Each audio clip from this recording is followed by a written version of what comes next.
Let's defend the title. The Caveman versus Velasquez.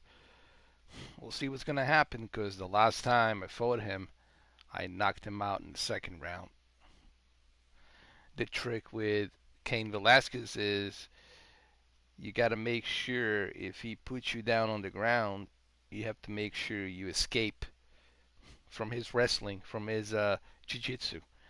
So, but anyway, everybody's going to be coming after me because I'm defending the title. So, let's see for how long can I defend this UFC heavyweight belt.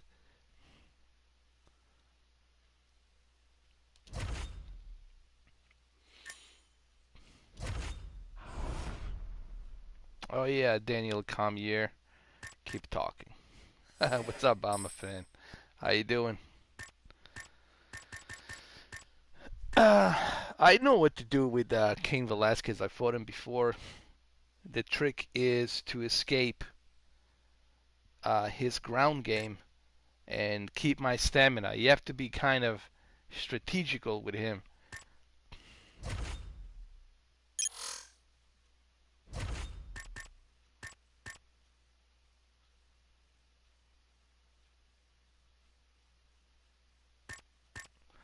It takes a little time to get used to it, you know. But once you learn the ropes, once you get a hang of it, then it becomes more fun, man. I've been playing UFC 3 now steadily, and dude, I dig it. I love it. I'm like a huge fan of it right now, and I don't know why I missed out on the UFC 3 last year. Oh, I know why I missed out because I was listening to the reviews. I'm not reading reviews anymore.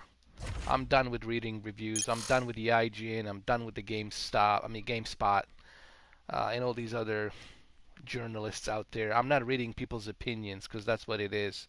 I'm done reading reviews. I'm gonna try the game myself, see if I like it. That's how it should be from now on. No more reviews. I'm done reading reviews, man.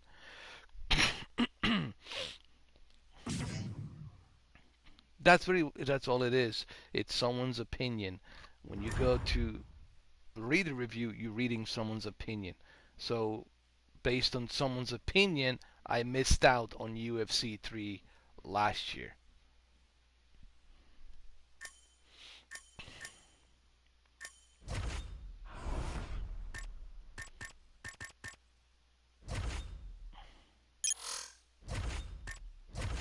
All right, let's get our fighter set up here. It's gonna be a good one, man. I'm gonna work on my stamina. My stamina is the key thing here because this stamina will help me get out of the ground game, the wrestling game, because that's what he's gonna try to do. He's gonna try to bring me down, and he's try to submit me and wrestle me to the death. But I'm not gonna allow that. I'm not gonna submit. I'm not gonna tap out. It's not gonna happen.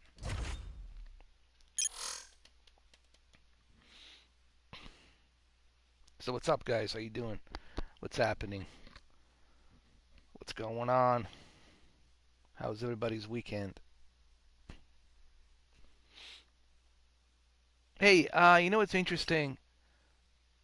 I'm so surprised that they are not making a special edition, custom designed PlayStation 4 Pro for Death Stranding. I mean, it's such a big, huge game this year. The most anticipated game this year. It's Death Stranding. And the fact that Sony is not making a special edition console, it's beyond me.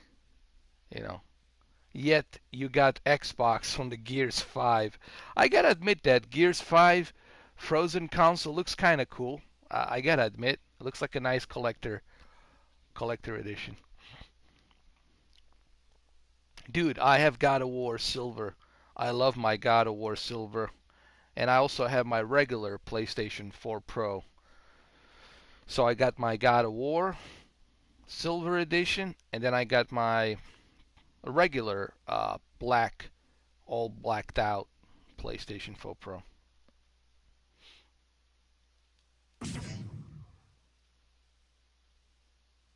I do regret, I do regret not having the Spider-Man. I should have bought the Spider-Man PlayStation 4 Pro. Yeah, you know what? I can always get it through eBay or something or Amazon, but I don't want to pay that top dollar, dude. I should have gotten that Spider-Man console.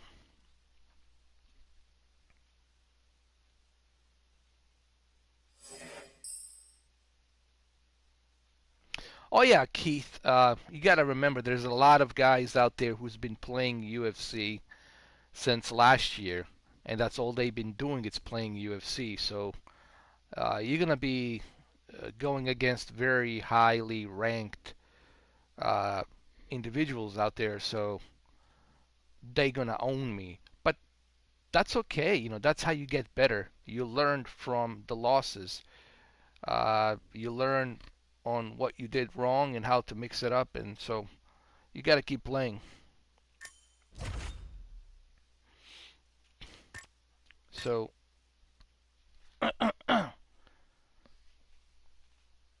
anyway, as I was saying, oh, let's do a party promotion. I want to get that.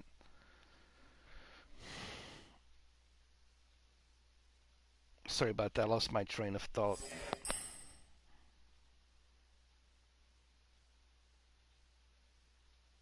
Well, if you never lose, if you never fail, then how you gonna know what's the right decision, right?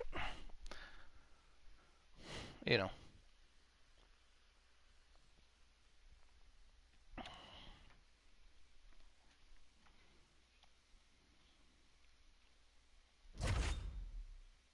failure's good. Failing, it's good actually. Failing, it's a success because if you fail and you learn from a failure, then you can get better. But if you never try it, then you're never gonna know what you're capable of, and you're never gonna know how far can you go.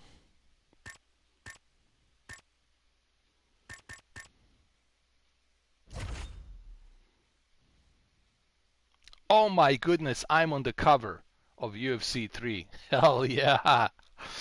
Dude, I gotta take a photo of this. Hold on, dude. This shit is awesome. Uh, hell yeah. Hell yeah. Hell yeah. Here we go. Oh, what is this? Hold on. Oh man, I'm gonna put this on my page right now. Hell yeah. Here we go. That's it. Nah, it's not good. I gotta take another photo. My bad. My bad. Alright, here we go. That's it.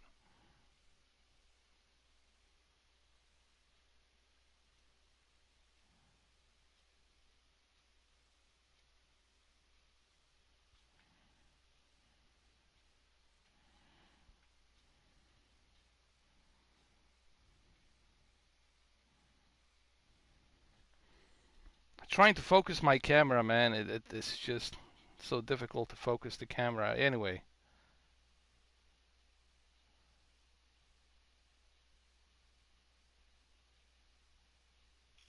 there we go. I'm gonna post this right now. I'm gonna post it on YouTube. Hold on, you guys will be able to see it right now. Hold on, I'm gonna post it right now.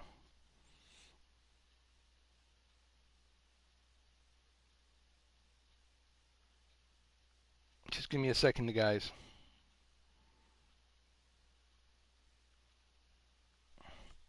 Here we go.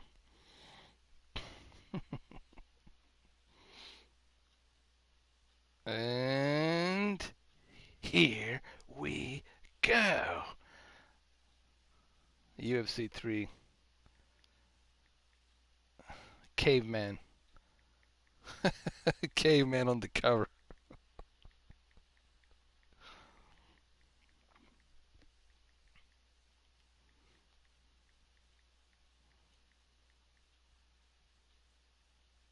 I know the quality is kind of shitty, but it doesn't matter. Makes it even better, in my opinion.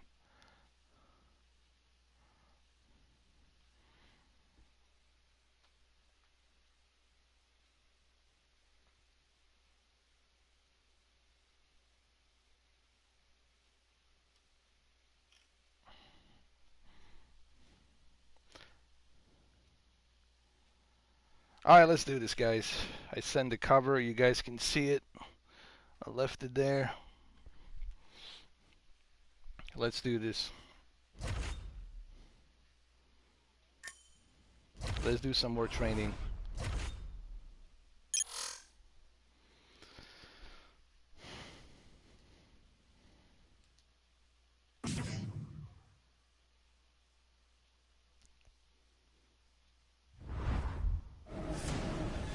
Oh, it's going to be very high.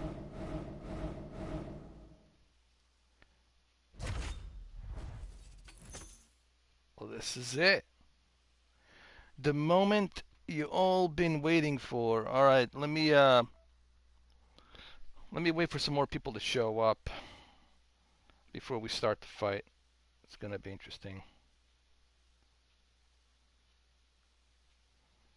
I want to wait for some more people to show up.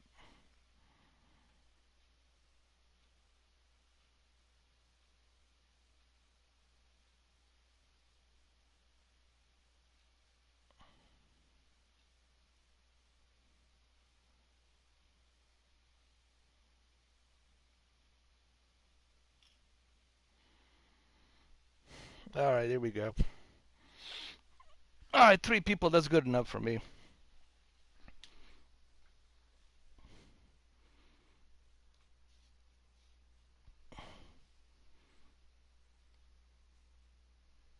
Here we go. I'm going to wear black this time around.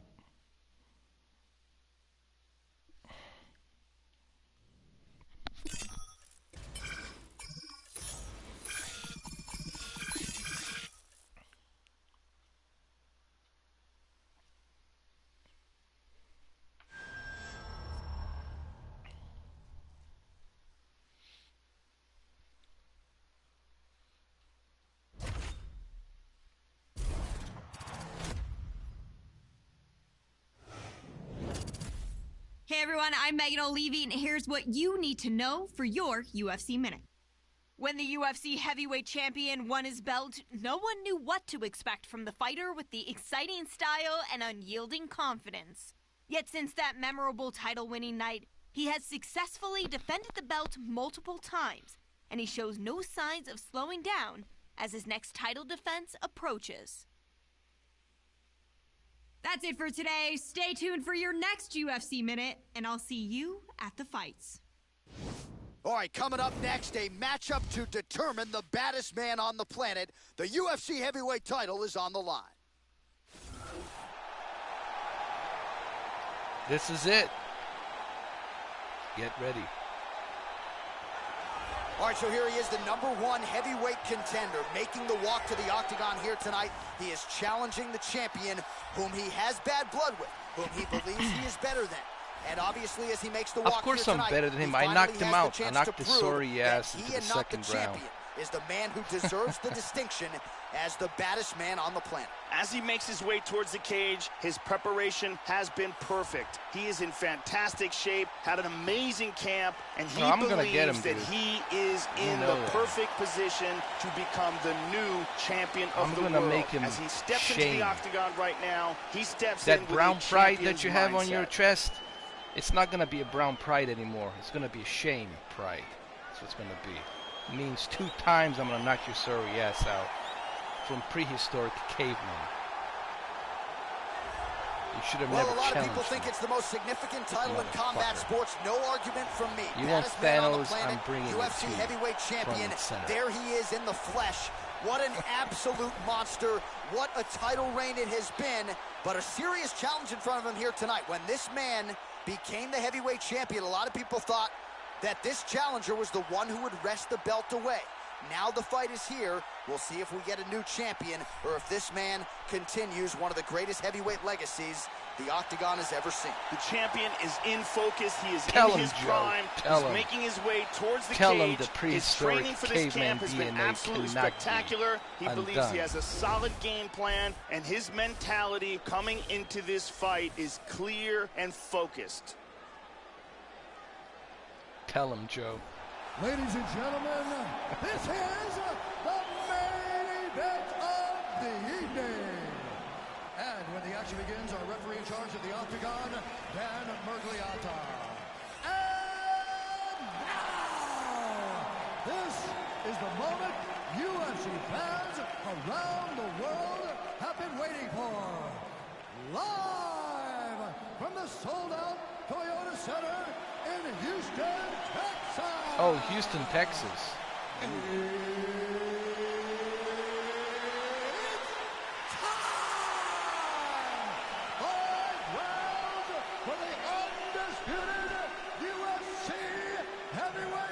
Championship of the world.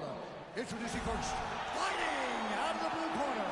This man is a wrestler, holding a professional record of 37 wins, 8 losses. He stands 6 feet 1 inch tall. You're gonna lose, you know it. 240 pounds. Fighting out of San You Jose, can walk around back and forth all you want. the challenger. I am inevitable.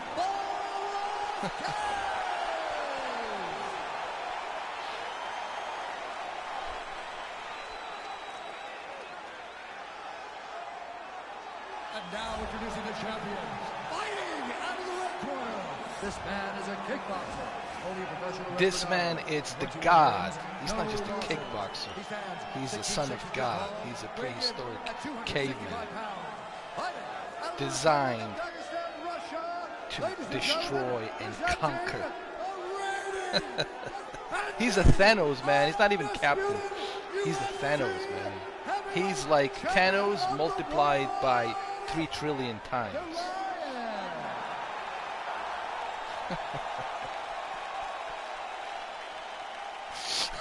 This is gonna be so good.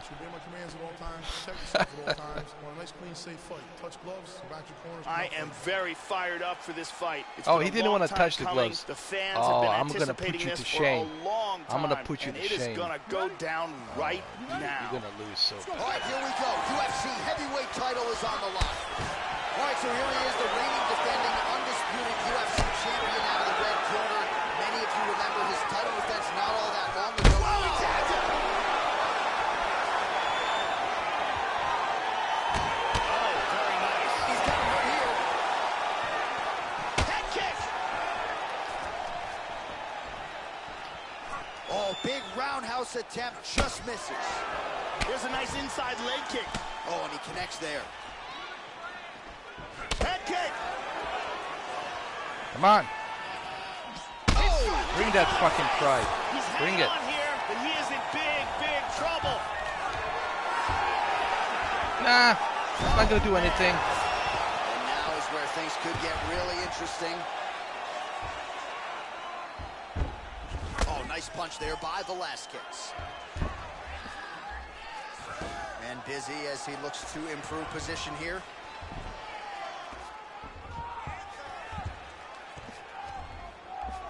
Trying to take the back here. Beautiful big left left hand. hand. We'll see if he can follow it Oh! up. Excellent movement and transitions here on the ground. Staying busy. Big body to shot. the body. He's doing a great job of moving and transitioning here on the ground.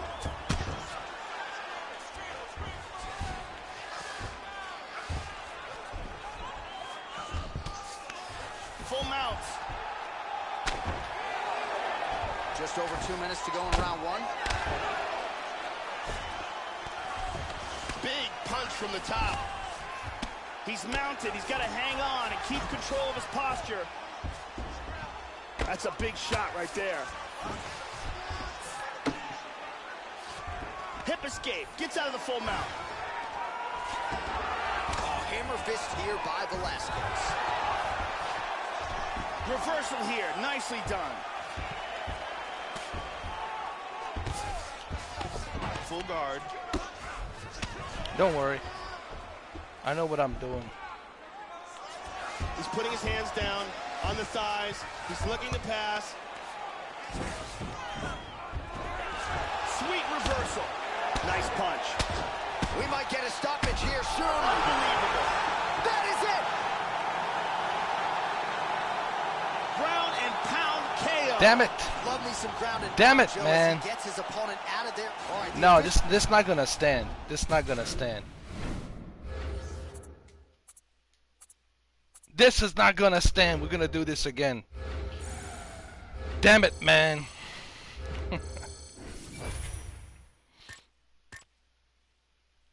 I know, but the thing is, no,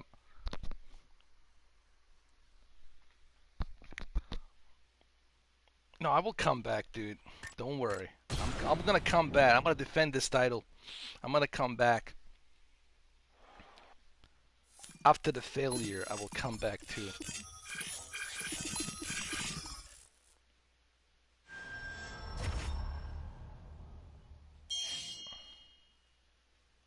Well, don't worry.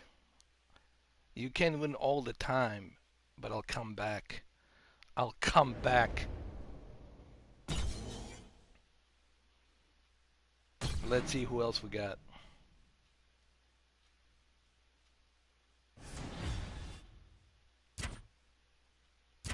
I already fought this guy. Naganu. Oh my god, but I have to accept it.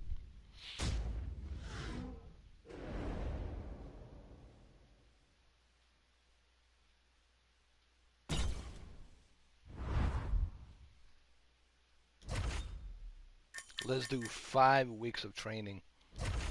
Let's do that.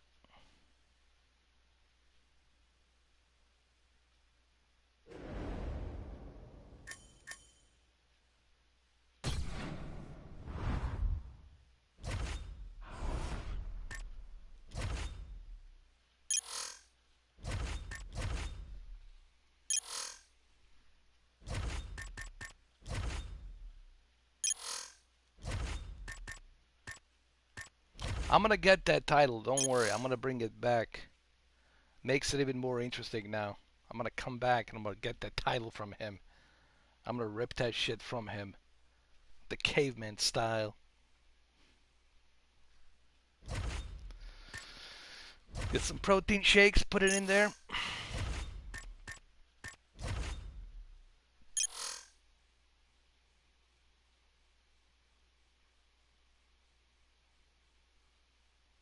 Oh, they did? I have to check it out, man. Can't wait to see it. I didn't even know the demo was out, man. It's so funny, like, dude, they never tell you when the demo is out. Konami has a very shitty way of releasing demos. They never tell you in advance, hey, we're releasing the demo a week from now or something. They just release the shit, and then I find out from you guys, you know. It's such a shitty company, man. They really don't give a shit about anything. Like, the only game they have is just Pro Evolution Soccer. And they can't even tell you when the demo is. Like, you have to find out on your own.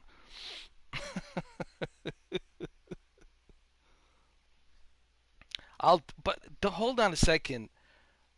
But aren't they losing some clubs? I think there's some clubs missing in Pro Evolution Soccer 20. There's a bunch of clubs and teams missing because they don't have a fully licensed FIFA.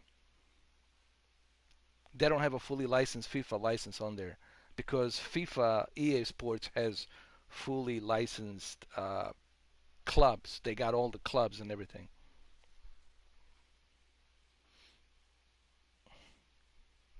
That's a subjective opinion. I wouldn't say Bisping is the best. I would say, in my opinion, well, Cain Velasquez is probably the greatest, but I would also say that Anderson Silva I would put Anderson Silva in there in Hall of Famer. It's definitely Anderson Silva. Uh, but that's just my opinion. Everybody's got their own favorites. You know, some people felt angry that Bisping was in the Hall of Fame. They felt that there was some kind of like bullshit move by the UFC. Um, does he deserve to be in Hall of Fame? I don't know. I don't know. Uh, I think he's still young. He's still got some fight in him, and he hasn't proven himself that much, to be quite honest. If you're gonna put Bisping in the Hall of Fame, shit, why don't you put what's his name? Why don't you put DC? Why don't you put Daniel Cormier? Why don't you put DC in there as well? So I'm just saying that Hall of Famer shit doesn't mean nothing to me. It's just some bullshit crap. Miocic should be in a Hall of Fame. I mean, there's so many, but that's politics, dude. That's just the way it is, man. Uh, it's just a bunch of Bisping is probably part of some kind of a club that we don't know about, and if you're part of the club, then you get put on Hall of Fame. Even though your record is not all that super great, but still you get put in the Hall of Fame because you're part of the club. And I don't know which club he's part of, but he's probably part of some fucking wealthy club out there that puts him into movies and puts him into the fucking Hall of Fame. Whatever it is out there in Great Britain and UK, royal shit out there that they put him in. That's my opinion about Bisping. And I don't fucking like Bisping. I don't like his pretentious shit. I fucking hate the guy. I don't like him. I like Miocic better than him. And John Jones should be on there. Fucking John Jones should be in the Hall of Fame. He should be next to Anderson Silva, DC, and him. They should be out there.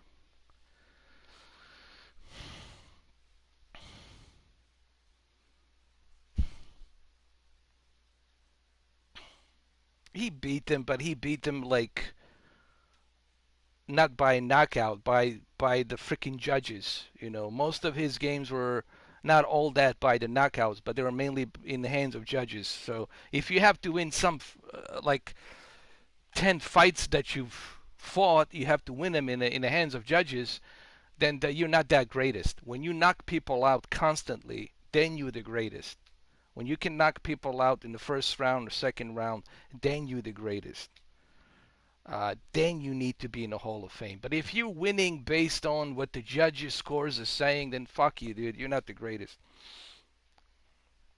Still, then again, that's just, I just don't think he should be in the Hall of Fame. John Jones should be there. John Jones proven himself time and time again what he can do. Stipe Miocic proved himself what he can do. DC, Daniel Cormier, for crying out loud, should be in there. Hell, even Brock Lesnar should be put in the Hall of Fame. Just what he was able to do when he came into the UFC.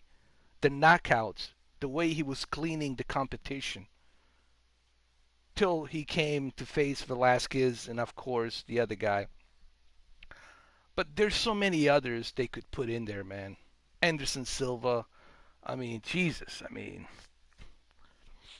what about Fabricio Verdum? What about him? Verdum should be in the Hall of Fame. The best BJJ Brazilian Jiu-Jitsu. I mean, there's a list of them that should be in the Hall of Fame, but they're not. And they're cherry-picking only certain prima donnas that they want to put on there. Like they're cherry-picking certain prima donnas to be put onto the Hall of Fame. Same thing goes with the rock music, like Rock and Roll Hall of Fame. They're only putting this John Bon Jovi. How many freaking times are you gonna put fucking John Bon Jovi into the Hall of Fame? Like he's sick and tired of being put in the Hall of Fame. Same thing with the Rolling Stones. How many times are you gonna put Rolling Stones into the freaking Hall of Fame? Yeah, there's too much bullshit, man.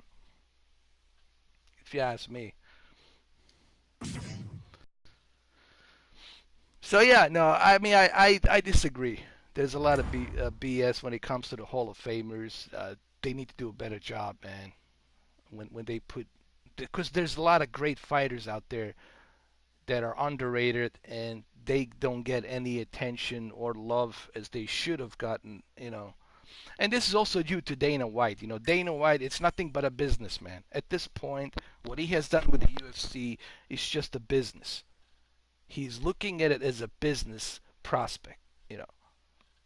If I put these two fighters in this ticket, this is what it's going to sell me, you know. He used to be great. Dana White was great back in the days when he only cared about the fighters, but now he only cares about the business proposition. Like, how much money am I going to make on this fight? What can I do with this UFC franchise? How I can profit from it in the most possible ways by teaming up with, you know,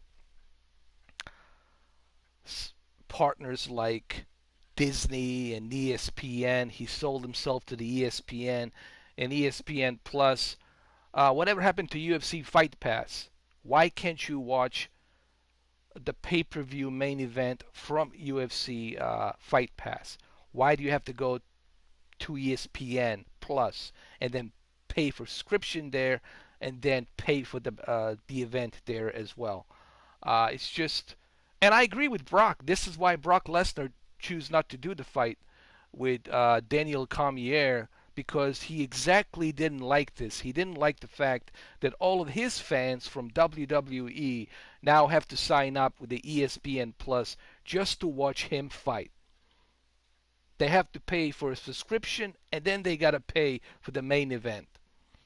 And Brock is like, screw this shit. I'm not doing it.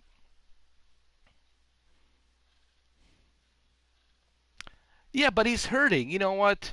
He's hurting the MMA right now, dude, with his decisions. He's really not helping. He's hurting it, man. You know, because of his selfishness, pretty much.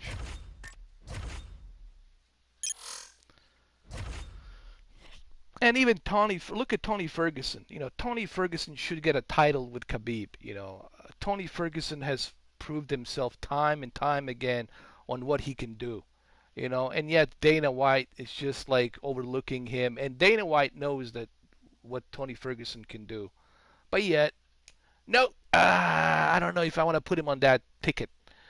I'm not gonna put him on that ticket with McGregor and Khabib. No, no, no, no. No, I'm not gonna put him with Khabib. Nope. Khabib's gonna fight someone else. It should be Tony Ferguson versus Khabib. That's if you truly care about the fighters. That's what it should be. And Khabib shouldn't have any say to it.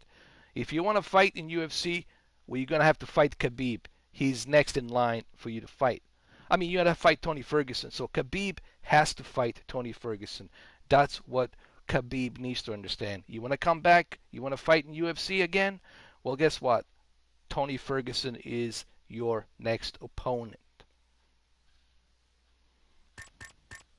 And I feel sorry for Tony Ferguson. It's like, you know, he's like a elephant in the room, dude. He's like an elephant in the room. Like no one's noticing him. Like, hey, you know, what about me? Like, what am I, an elephant in the room? When am I gonna get that chance to fight Khabib? Or even McGregor, for crying out loud. But let me have Khabib this year. Let me have him this year. And I guarantee you, you guys would be surprised. A lot of you would be shocked and surprised what kind of beating Tony Ferguson would give to Khabib. I'm not kidding. What kind of beating Tony Ferguson would give to Khabib. I'm serious.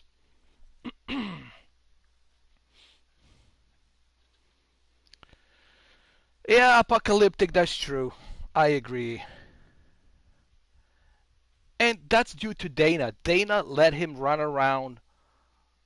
Dana gave McGregor a green pass. You see, I talked about Bisping, I talked about McGregor. These are prima donnas. They're treating these prima donnas differently. There's a double standard. in MMA in the UFC right now. It doesn't matter how good you are of a fighter and what your scorecard is. We don't care. You're not McGregor. You're not Khabib. You're not Bisping. So they're looking at these prima donnas. They're creating prima donnas, and they want prima donnas. And these prima donnas, they get the green light. They get the pass. So same thing happened with McGregor. He got the pass on that bus incident. He paid some fines here and there, whatever. We don't know how much he paid. They let him out, whatever. And then he was able to fight. No issues. On the press conference, he came in drinking that Proper 12 whiskey, advertising Proper 12 whiskey, and yet we still have to watch commercials and pay for it while he's advertising Proper 12 whiskey. Come on, man. It's so much double standard bullshit in UFC right now. You want corruption? Pfft, UFC is corrupted as hell. I'm just calling it the way it is, man. Just calling it the way it is. And I'm not the only one who feels this way. There's a lot of people who feel this way, that Dana has hurt. Totally.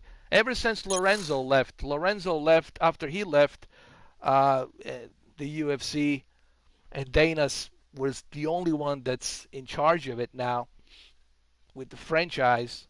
And then he sold the franchise, put the partner up with ESPN Disney, and now he's all set pretty much with Disney. The deal that he made with Disney, he'll never have to worry about another penny, dude. He's pretty much all set. I mean, seriously, after this, Dana White could retire right now. With the deal that he made with Disney, Dana White could retire tomorrow, just right off to the sunset, and that's that. Seriously.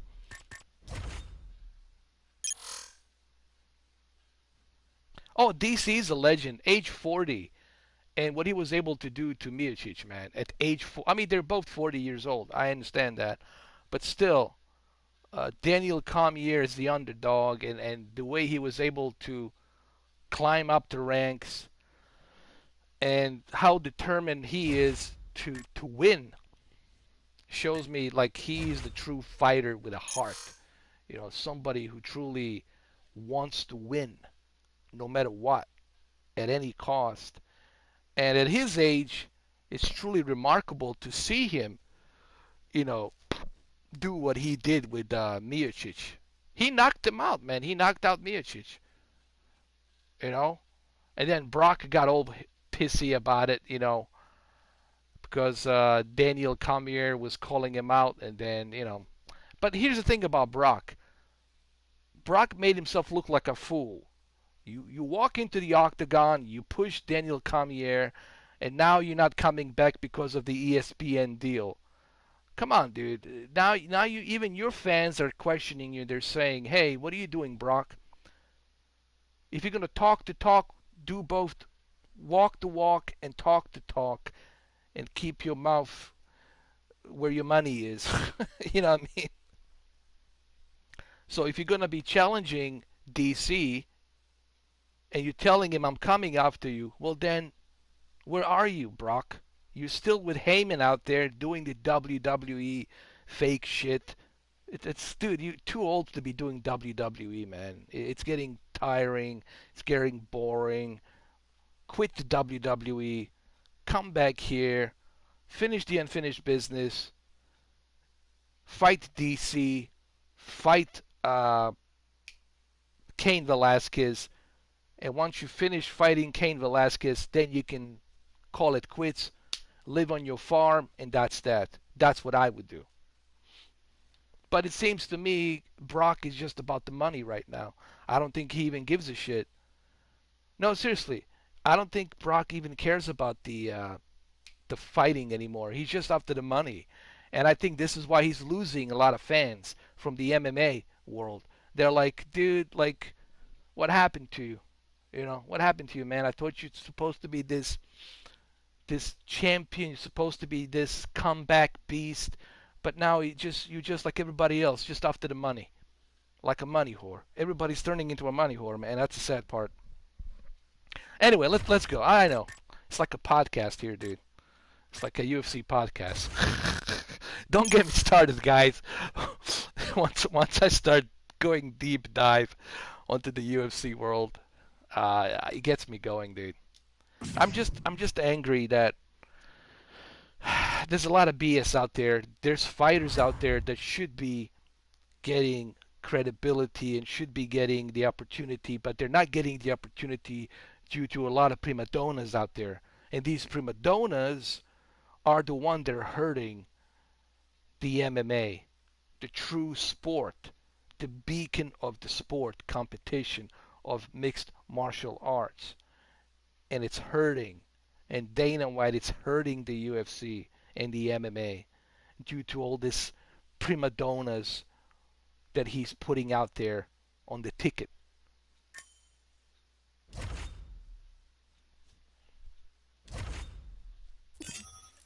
Franchise, I know, dude. I should, bro. I should do a podcast.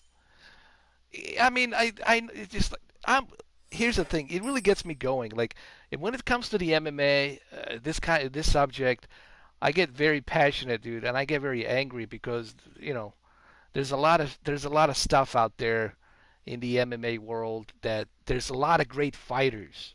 There's so many great fighters out there, and they are just being brushed off. They're just being swiped under the rug, you know. And I get angry at Joe Rogan as well because Joe Rogan is always defending Dana. He never criticizes Dana. He always has an excuse. Oh, but this is why Dana's making this decision, and this is why he has to do this decision. I mean, come on, man. You know why you're defending Dana White. You're defending Dana because he's your friend. You guys go way back, and you don't want to lose that relationship that you have with Dana. So you're dancing around the whole defending Dana's decisions on everything that he has done in past 3 years. Oh, the ESPN Plus is actually not that bad, according to Joe Rogan. Oh, well, you still pay a subscription, but you still get a great content there. You can watch some baseball games, and hey, dude, maybe I'm not into baseball. I'm only into UFC. I don't want to watch baseball. Maybe I don't want to watch all the other sports. Maybe I just want to watch UFC. Why UFC Fight Pass doesn't have all of the above? And this deal that he made with ESPN Plus, it's freaking hurting. It's hurting the UFC.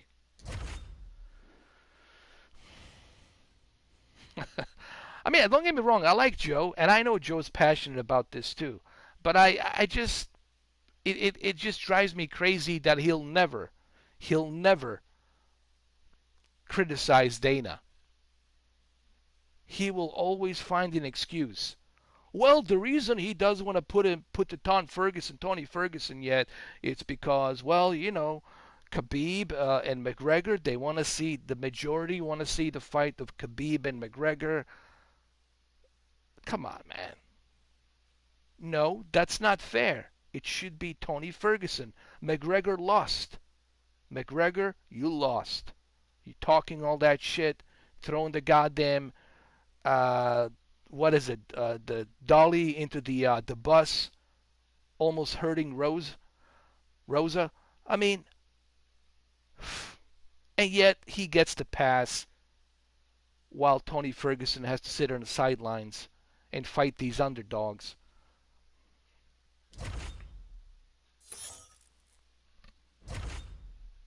I'm just talking what's fair, what's fair. I'm all about fairness. Let's make it fair. Why can't we have a fair sports? The sports, any sports competition should be fair. And those who work hard, those who fight and work hard, should get what they deserve. And they should get exactly that same opportunity that everyone else gets. And it's not just UFC. Don't get me wrong, guys. It's not just UFC. This is happening on all of the other, sports like NHL, NBA, NFL, especially college football. Jesus H. Christ, what a corrupt system that is in the college football. Holy shit. Don't even get me started with the college football and NCAA. Holy shit, what a corruption there is there. Ah, I get a migraine just thinking about that shit, man. Don't get me started. Ferguson Khabib, that's what we should have had this year. That's the ticket we should have had. I'm guaranteeing you, Anthony Ferguson would have elbowed the hell out of Khabib. I'm telling you, he would have elbowed the hell out of Khabib, 100%. 100%.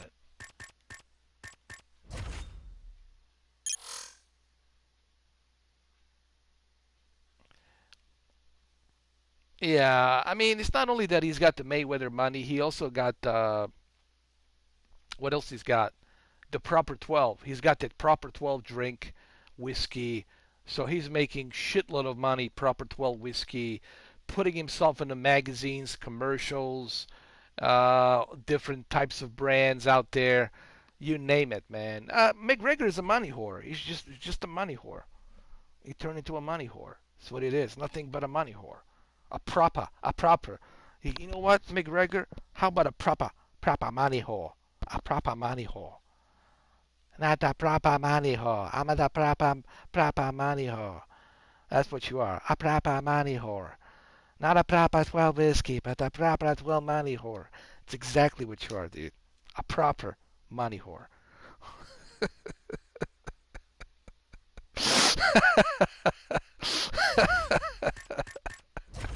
And it's all due to Dana. Thanks to Dana White, he created this vacuum of chaos. He created this vacuum of prima donnas. Because he wants prima donnas. Why? Because prima donnas bring him money. Brings him money. So he can go and gamble all that money into casinos so he can enjoy himself. He's the biggest gambler there is. Do you know how much Dana White gambles? They even banned him from few casinos on the Las Vegas Strip. That's how much that guy gambles, man. It's ridiculous how much he gambles. But no one talks about that. Pfft, let's just ignore that. Prima donnas, man. Prima donnas. They're all prima donnas, man. Bunch of money whore prima donnas. The proper 12. The proper 12 prima donnas.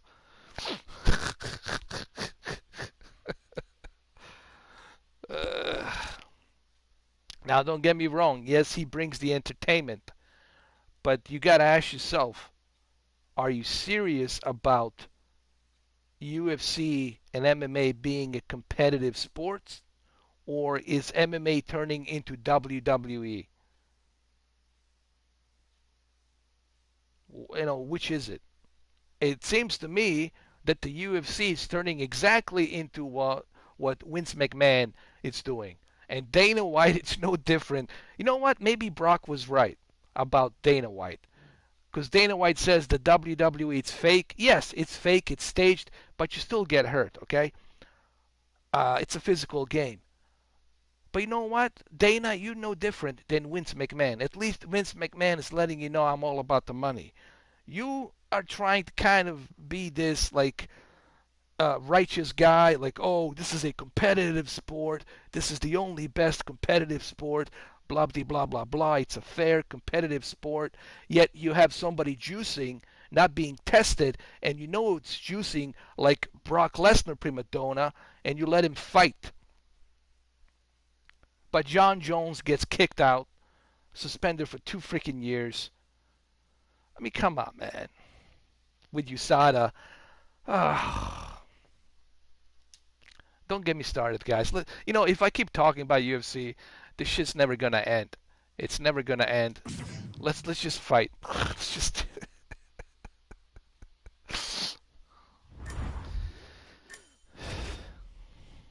Here we go. Robert Whittaker. Well, that would be a good fight.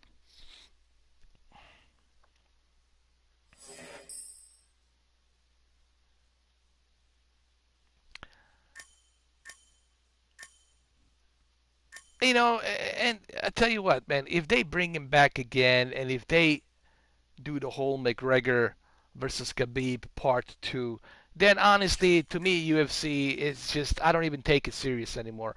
If they do that, rematch, I will not take UFC serious anymore. I'll just, because to me, the UFC is going to be fixed. It's going to be a fixed uh, sports. They're going to cherry pick and choose who their prima donnas are, and they're going to brush everybody aside.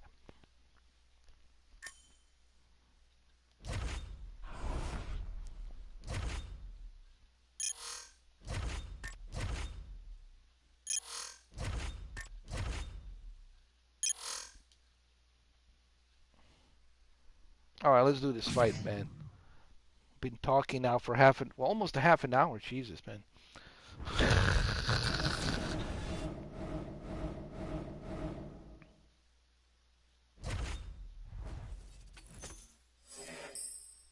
Ooh, I'm on the same ticket. I'm on the same card as Velasquez. He's holding that belt. Damn it! I need to grab that belt.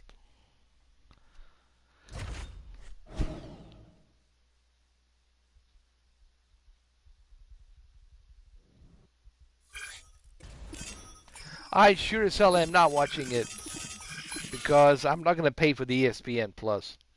It ain't happening. I'm not paying for ESPN Plus unless they give me a free ESPN Plus. I want a free ESPN Plus, Dana. Can I have a 1 year of free ESPN Plus? Can we have that, Dana? Can we have it? Can your existing UFC Fight Pass subscribers, can they have a 1 free year of ESPN Plus? Can we have that? Yeah, I mean the Fight Pass. But, all right, coming up next, it's a UFC heavyweight showdown. I think Disney Plus is gonna do something with Hulu and ESPN Plus. They're gonna do like a combo where you can have a Hulu, ESPN Plus, and Disney Plus all together for like $12 a month. That's what I heard. Ngannou is going to be able to get back into that type of situation and fare better. He has worked very hard on the cardio at the UFC's Performance Institute, and he believes we will see that improved work beginning in this contenders match. All right, let's do this. Let's fight. You ready? You ready? Here we go. So he lost the championship fight earlier this year by knockout. So the goal tonight is to find a way back into the championship mix. He was the #1 contender, and now he's a little bit out of sight, out of mind. So mentally, where is he? His chin was tested. It didn't hold up. He felt like that was just one result. He's not making too much of it. Tonight, though, a huge bounce-back opportunity for him to prove to the world, to UFC President Dana White, to the matchmakers, and everybody else that he can still contend for the belt in this division. Trying to double up on that jab. Come on. Oh! Kicked him in the face! Well, back to his feet, Joe, but man, is he hurt. Oh! Didn't I broke his nose or something? His lower jaw now, Joe, starting to show some signs of swelling.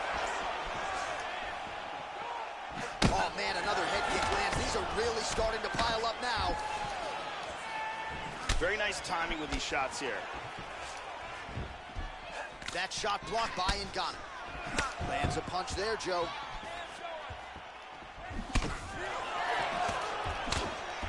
Whoa, boy, he's swinging now. Just a slip there. Come on. Able to check the high kick. Come on, proper 12. Oh, he moves right into that uppercut, Joe. That is not a good look and not something that he can afford to do here moving forward. Effective strike there by the Predator, Francis Ngannou. Oh, he caught him on the button. He's got him hurt here. Wow.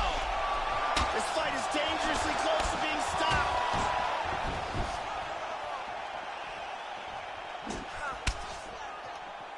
Nice kick. Big power in that kick. How about that shin? Wow. Come on. He's in big trouble.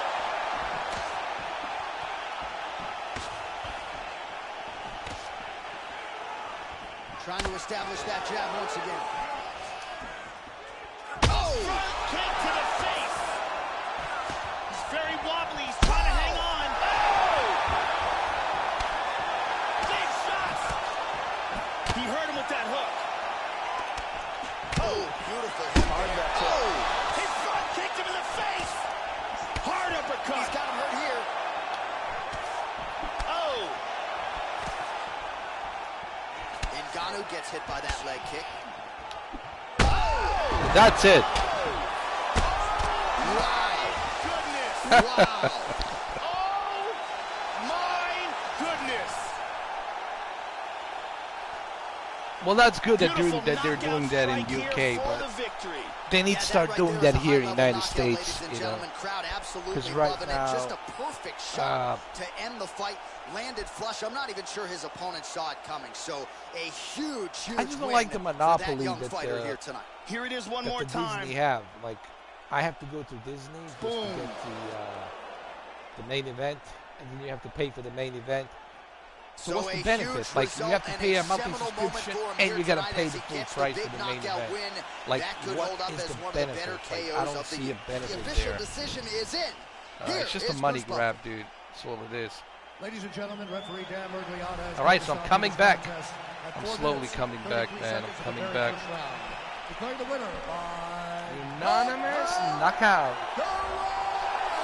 So there's the man of the moment, just the way he drew it up here tonight as he gets his hand raised and does so emphatically. That's it. There's my chick right there. By way of the KO. Perhaps some bonus money is coming his way at the end of the night. I'm not sure. Still a few fights to go.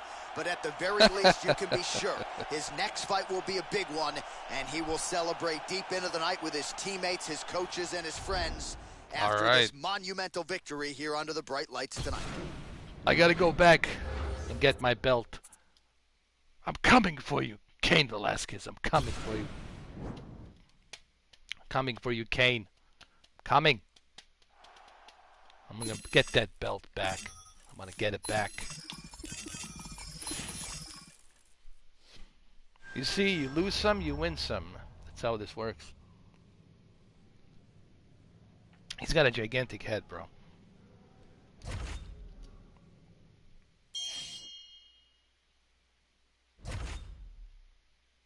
See who's next. It should be Cain Velasquez. Come on, man. Come on, Dana. Make it fair. Make this shit fair, Dana. Let's see if Dana's gonna make it fair. No, he's not.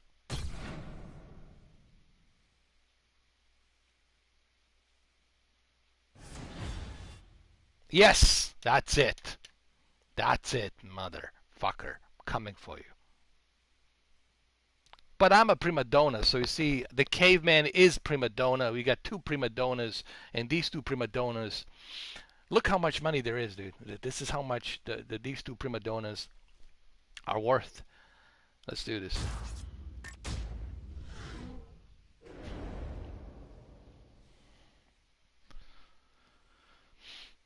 I'm going to change my strategy with Cain Velasquez. I'm going to do some boxing. I'm going to get him tired with my boxing. I'm going to put a pressure onto him. I'm going to be so close to him. I'm not going to give him any space to bring me down on the ground.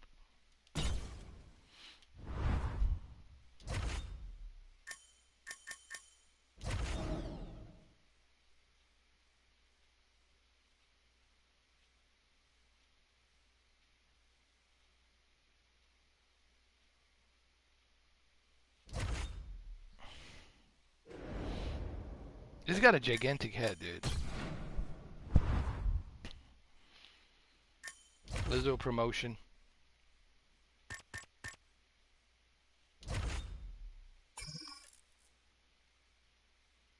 Don't ask me any questions that are too weird. Don't ask me about my big head. Alright, that's off limits. You can ask me anything, don't ask me about my big head.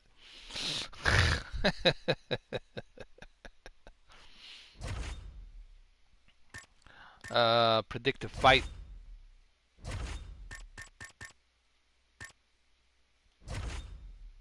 I'll knock him out in round 4.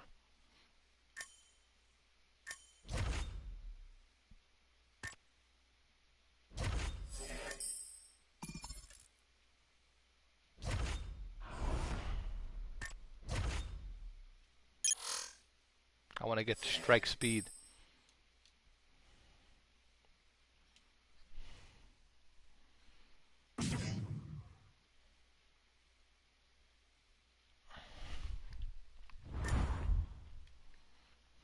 So how many of you guys have signed up with the UFC Fight Pass? I'm just kind of curious and wondering how many of you guys have signed up with the Fight Pass. I mean with the EA Access. I'm sorry, not the Fight Pass, the EA Access.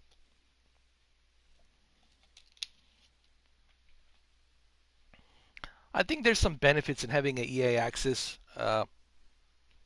If you love EA Sports games, I think you get a lot of cool accolades by signing up with the EA Access.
Let's do some more promotions.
All right, here we go.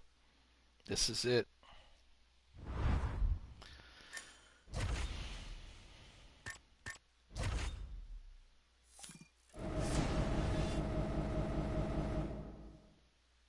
Very high. It better be a very high fight hype. I need to get my belt back.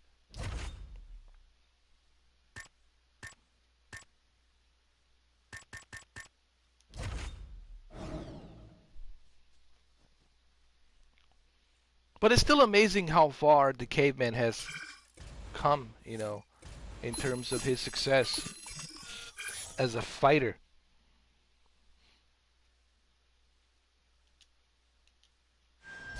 Here we go.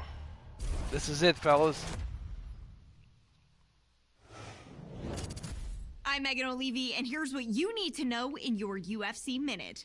This weekend, we have a stacked card with tons of solid fights, with a main event you won't want to miss. When this fighter first began competing, the goal was always the same for the talented mixed martial artist: to win a world championship. This weekend, live from Toyota Center in Houston, Texas, the star gets his long-awaited crack at the UFC heavyweight crown, in a fight that has fans around the world buzzing. That's it for today. Stay tuned for your next UFC Minute, and I'll see you at the fights. All right, coming up next, a matchup for the UFC heavyweight division title.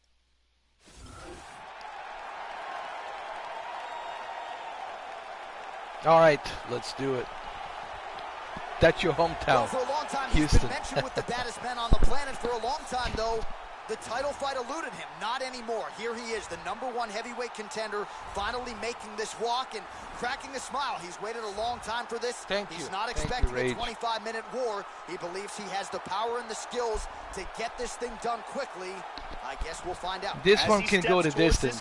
I think this one might go the distance. This is one of the biggest moments in his life, the biggest moment in his career. He is looking to take this title, and he believes his time is now. His preparation has gone perfectly. He is in outstanding shape. He has a great game plan and a great camp, and he believes that he will emerge the new champion of the world tonight after this fight. Well, nice to see this young fighter healthy and making the walk here tonight. His takedowns are just incredible. High amplitude takedowns, great technique, explosion really with every shot, and seemingly no telegraph as well. So even a fighter with good takedown defense, more often than not, is not going to see this guy's shot coming. The champion is in focus right now. He's making his way towards the cage. His training for this bout has been perfect. Everything ran according to plan. He believes he has a solid No, I have a better plan. strategy. I have a better strategy. I'm going to put a pressure. I'll put a pressure onto him. I'm not going to give him any, distance to take me down. I'm going to put so much pressure onto him, I'm going to drain his stamina. Our tail of the tape for this, our main event of the evening. So these fighters relatively close in age, just a year apart. Oh, damn. Some differences in height. Cain Velasquez is getting very old, man. He's 42. Ladies and gentlemen, this is the main event of the evening. And when the action begins, actually, I still use Android. I still use my NVIDIA Shield. There's a lot of stuff you can do on NVIDIA Shield, man. A lot of cool things you can do with it. If you know what you're doing, that is. All right, here we go. Let's do it. Let's do it. Come on. There you go. First round. You ready? You ready? All right, here we go. UFC heavyweight title is on the line. Let's see which man exits as the consensus baddest man on the planet. Well, his last fight will be a tough act to follow as we get ready for round one here. Brutal knockout. Motherfucker. How about the slam there? That one cannot feel good. And now is where things could get really interesting. Effective strike there by Velasquez. And busy as he looks to improve position here.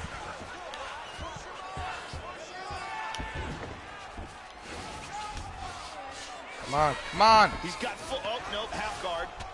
Oh, beautiful, beautiful right hand by the champion. Oh, he gets reversed.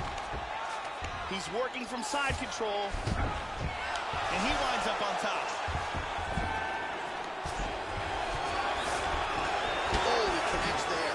Excellent movement here on the ground. Hammer fist here by Cain Velasquez.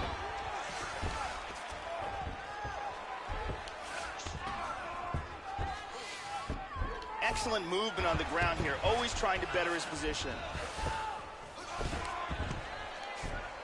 Now he touches him with the left.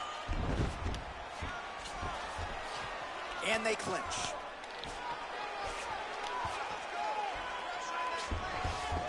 Hook in the clinch there by Velasquez. All right, Orthodox motherfucker. for much of the fight. He's going southpaw. He's always going for the fucking ground game. Fuck And you. they clinch once again. And pummels under and out of double underhooks.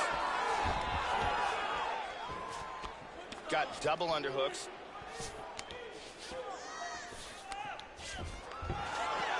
Oh, there's a trip to get the takedown.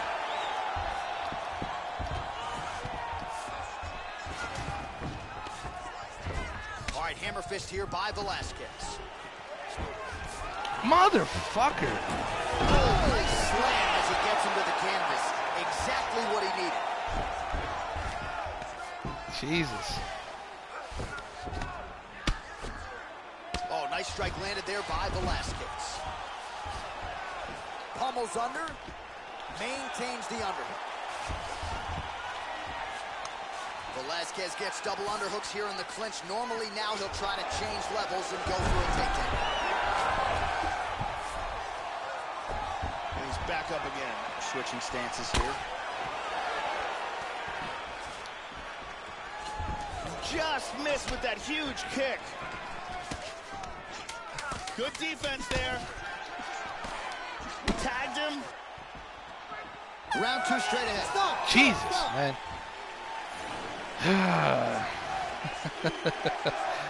Violent Bob Ross. Jesus. There's a nice kick to the body.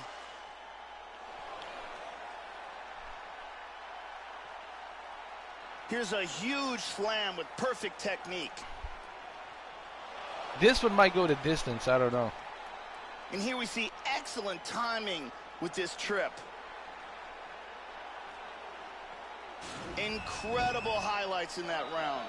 Brittany Palmer is in the building. Here we go, second round, you ready? You ready? All right, second round underway. This is going to become one of those things where you're just wondering what's the opponent going to be able to do to him.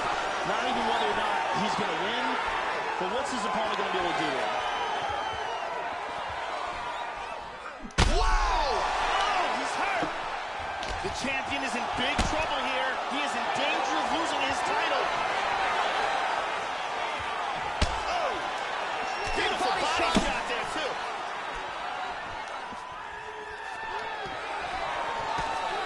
See the total strikes.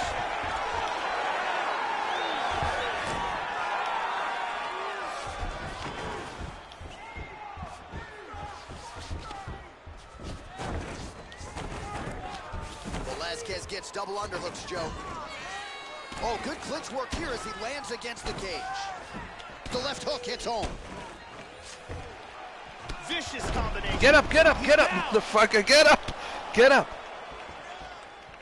Well, he's playing with fire here, Joe. He continues to be vulnerable to that jab by almost leaning into it right into his opponent's range. Gotta find a way to move those. Oh! That is it. Jesus. A huge roundhouse kick for the knockout. Well, yeah, Joe, you want to talk about execution, and he just couldn't have done it any better than that. He is known for his. Now we go inside the octagon. We gotta do the official decision. No, we're gonna fight again, dude. We're gonna fight again. Our tail of the tape. We're gonna fight again. Hold on. Here you go, first round, you ready? You ready? All right, here we go. Up for grabs tonight, the title of baddest man on the planet as we get set to crown a UFC heavyweight champion. All right, ready to go for round 1, and it's hard not to harken back to his last appearance. A huge knockout victory for him that set up this particular showcase here tonight. And look at that takedown, man.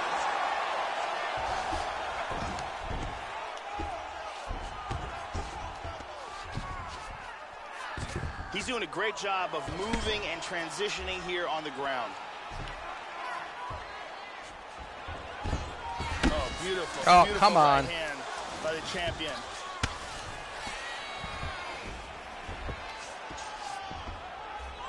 He's going to try to take the back. Velasquez has worked very hard, Joe, to get his opponent's back. Now he has it. Let's see how he chooses to proceed. And he landed the right hand there. In half guard now. Good shot to the body. Working from full guard. Under 3 minutes remain in round 1.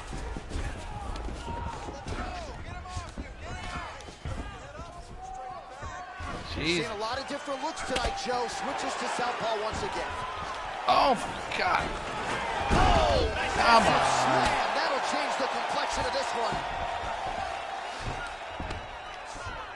There's a left hand. Just over 2 minutes now to go. He's got an over and an under here. Come on, come on. And there comes the separation now. Dude, my stamina is so low, dude. Velasquez gets hit with a kick. He appears largely unfazed, but he doesn't want to take too many more of those, Joe. Well, he just hasn't been efficient with his strikes here tonight. There's another swing and a miss, and at this point, if he can't preserve some stamina moving forward, this is going to end up being an awfully long night. Powerful leg kick. No. No. Nice takedown. Oh, my God. Get up. Under a minute to go in what has been a wild round one.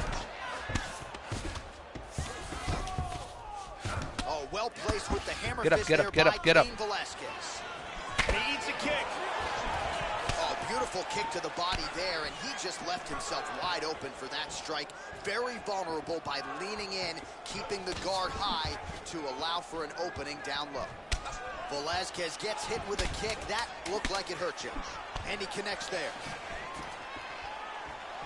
Clean execution on that leg kick. Horn sounds for the end of round one. This is going to be a tough one, bro. Shit.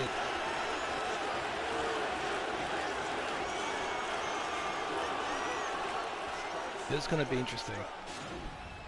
Here we see a beautiful takedown.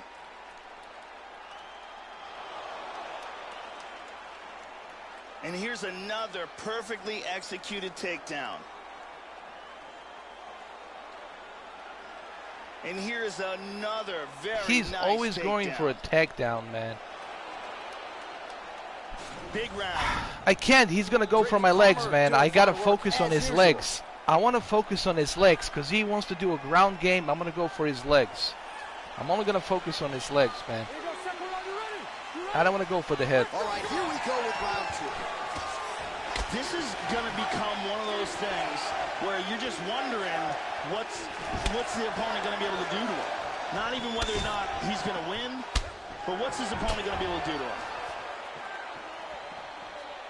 Well, Joe, he seems to have his opponent's timing down. He has landed some good shots, but nothing really in terms of multi-shot combinations, and perhaps that's why his opponent's still standing. So perhaps at this point, he could change up the power with which he throws some of these strikes, maybe alter the tempo a little bit, and try to make it so it's not just one and done when it comes to his striking attack. Well, this is chopping up a lead. No. Exactly the way you do it as the leg kicks continue to pile up, and you can already start to see his opponent slowing down a little bit. May want to check one of those, bro.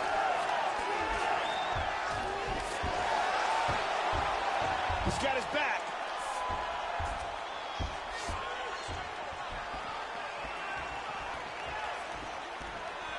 Oh, that's a big block, Joe. Oh, nice. Ties him up against the cage.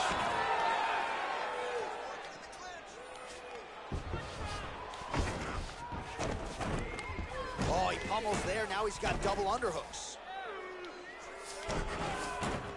That knee might have landed there. And another nice knee. And those knees aren't just for effect. Those are doing real damage.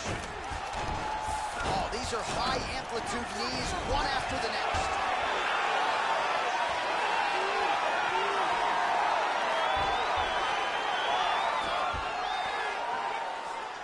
Back and forth we go. Head kick lands. Velasquez's hook to the body was blocked. Right idea, wrong execution.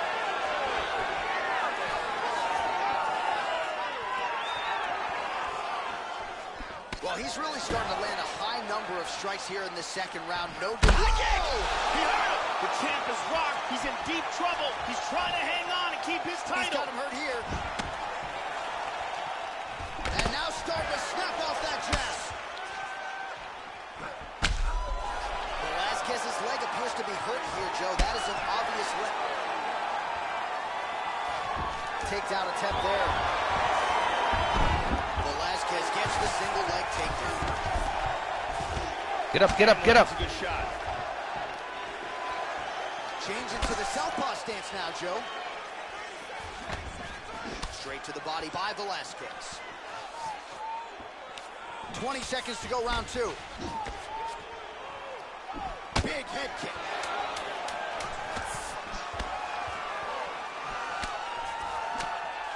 What a round. Oh, my God. It's going to be a This one's going to go to distance or something. I don't know, man. There's no way he's going to recover. I need you to get out there, and I want good. Let's take a look at it again here.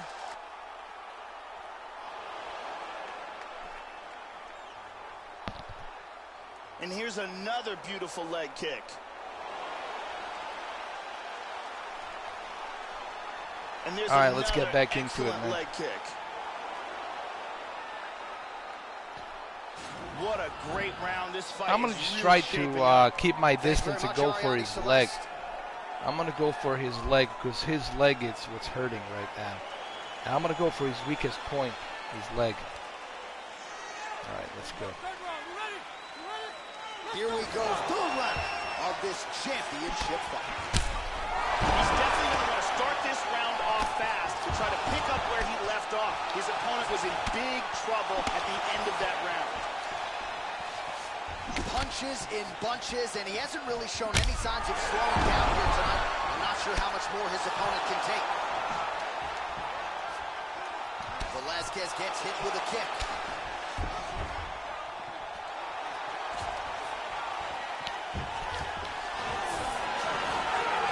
Trying to get an advantage here in the clinch. That knee might have landed there. Well, you got to admire the effort. He's still striking, he's still landing, but the gas tank is basically on empty. Let's see if he can preserve it here moving forward. Velasquez gets the tie clinch here. This is a very good spot for him, Joe. Oh, he lands another strike to the body, really starting to pile up these body shots here in the latter stages of this fight. You didn't see a lot of that in the earlier rounds, making up for lost time here. Foot stomp. That bruise on his outer thigh is really getting nasty. Some nice back and forth action here. He's going to the foot stomp here, Joe. Oh, nice timely trip there to get the takedown.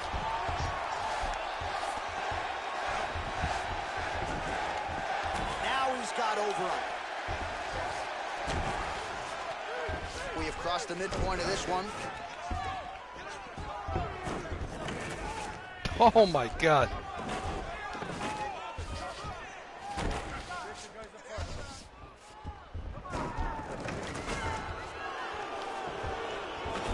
Velasquez gets double underhooks now. That knee might have landed there. And there's a knee again. Velasquez has got the tie clinch now. Well, there's that foot stomp. You don't see it every day. That one certainly will count. Oh, right hand is there for him, Joe. Foot stomp. Effective punch there by Velasquez. There's that foot stomp. You don't see him all the time. Still effective, though, in mixed martial arts. Nice punch by Cain Velasquez. Foot stomp. No, come on, come on. 45 seconds remain in the round.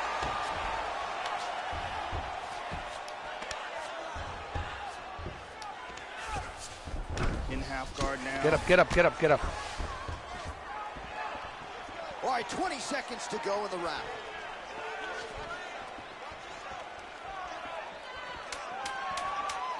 Oh, nice jab to the dome by Cain Velasquez. That's 3 rounds. We're now headed to the championship rounds. Jesus. Wow, full domination this round.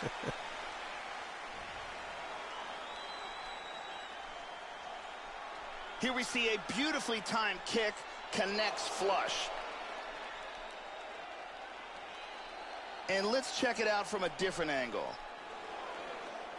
This one was like anybody's round, man. I don't know. Very The judges will have a round. judges will have a field day trying to figure this one out.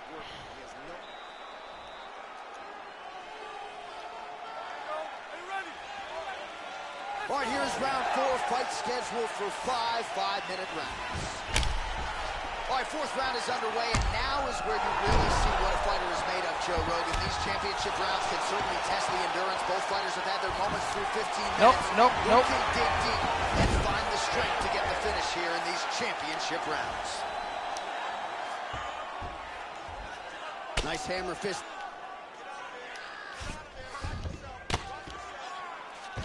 Excellent movement on the ground here. Constantly moving, constantly staying busy. punch from the top. Backside, backside, backside. Come on. He's looking to take the back. Good shot. Full guard, full guard, full guard. Nice shot to the head.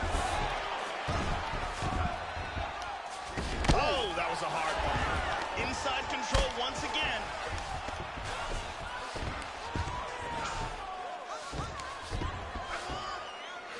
Just over 3 minutes to go.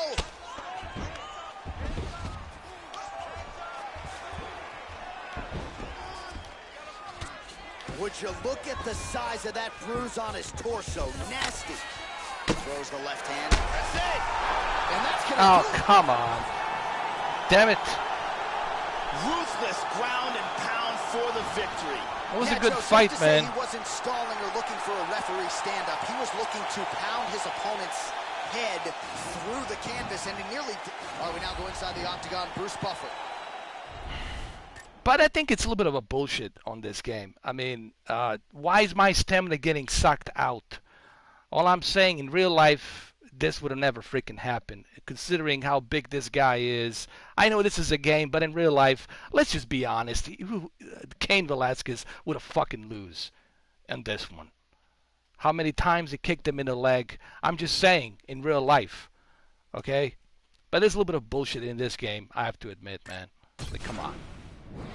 My stamina's getting sucked out of me like it's nothing. Like he's got a straw. Like he's drinking me from a fucking straw hat.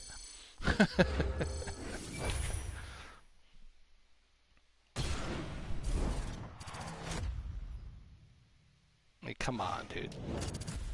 Hey everyone, I'm Megan O'Leary, and here's what you need to know for your UFC Minute. To reach the masses in this day and age, it's not enough just to win fights.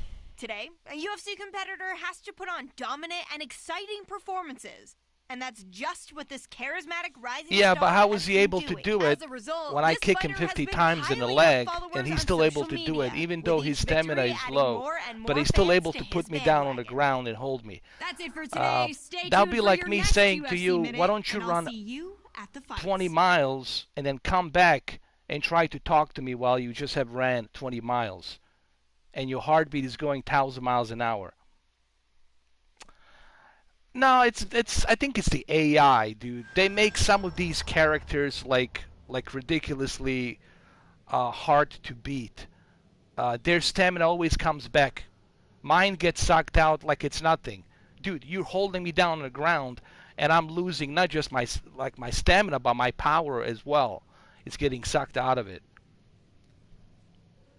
It's not like he was punching me in the head and I lost all my power, you know. Like, dude, like, I'm, like, totally, like, sucked out of any energy.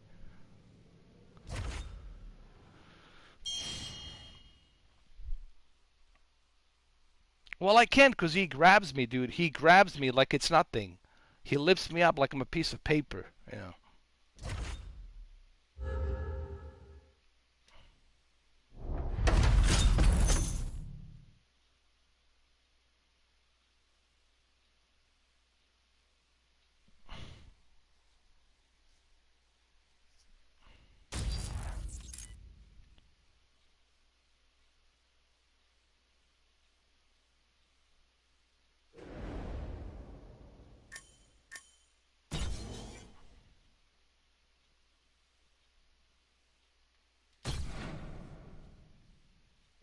Let's see who else we got on the menu. Look, guys, it's easy for you to type it, but why don't you come here and use the controller and play it? You know, it's easy to talk and type on the keyboard. Why don't you play the game and let me see what you can do? You know, I'm sick and tired of people just typing on the fucking keyboard. Let me see you try and beat him. Here's the controller. Try and beat him. Let me see you do it.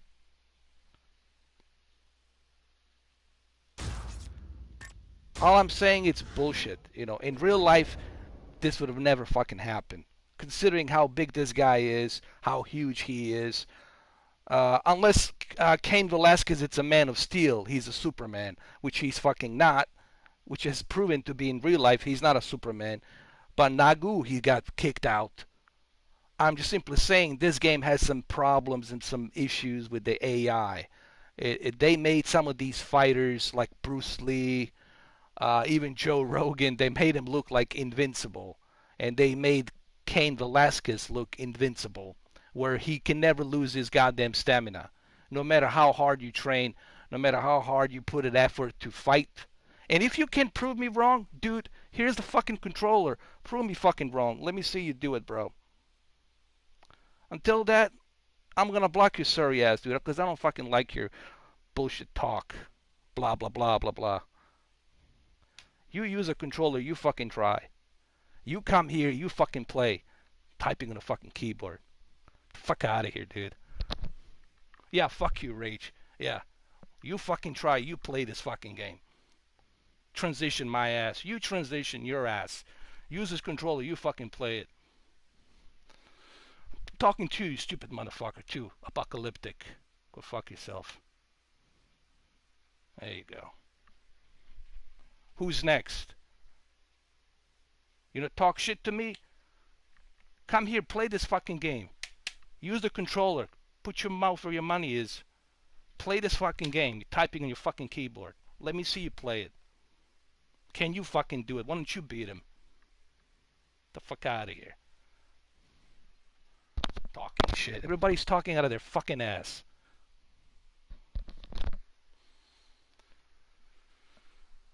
Why don't you transition this, transition that? You transition, you get your sorry fucking ass, you put on a fucking controller, you fucking play. Other than that, shut the fuck up. I don't give a shit about what you have to say. I'm not interested in your stupid fucking mouth and your keyboard or what you have to say. You fucking try and play. Stupid motherfuckers. Typing on the fucking keyboard. Why don't you transition? Transition this. You transition your sorry fucking ass.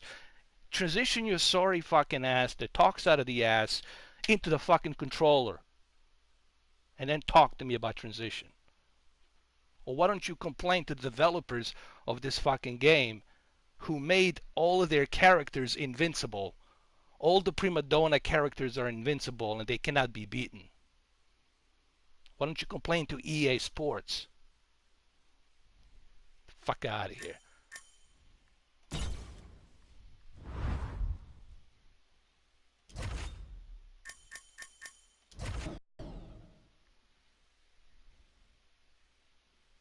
I was there for 4 rounds, dude. I was able to hold my own on 4 fucking rounds. The ground game I was able to escape. How many times I escaped the fucking ground game? In 4 fucking rounds.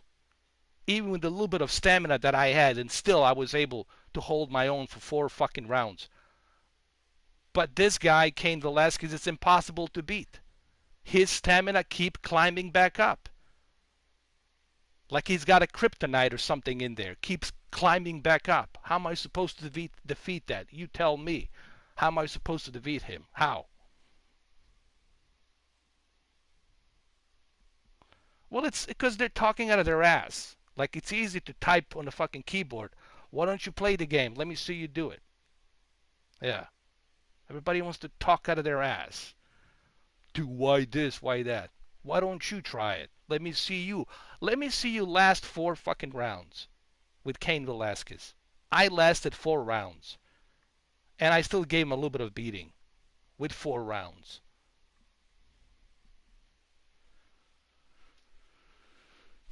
Let me see you do it. And look at my rank. Look at my rank, motherfucker. Look at my rank. 22, 2-0. 22, 2-0. 22, 2-0. Look at my fucking rank before you start typing on your fucking keyboard. Look at my goddamn rank. Transition. You transition that. I'm right next to Cain Velasquez and Stipe Miocic. 22, 2-0. You transition that. You transition that.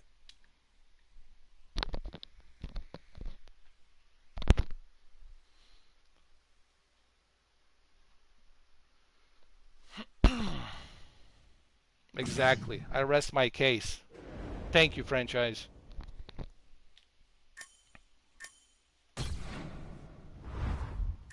do me a favor. Next time somebody types some bullshit franchise, just block them. Get them out of here. I don't want to listen to their stupid shit. Just talking. People who talk out of their ass, just block them, dude. Remove them. I don't have time for them. Just get them out, dude. Not interested in their stupid bullshit. Just talking out of their fucking ass.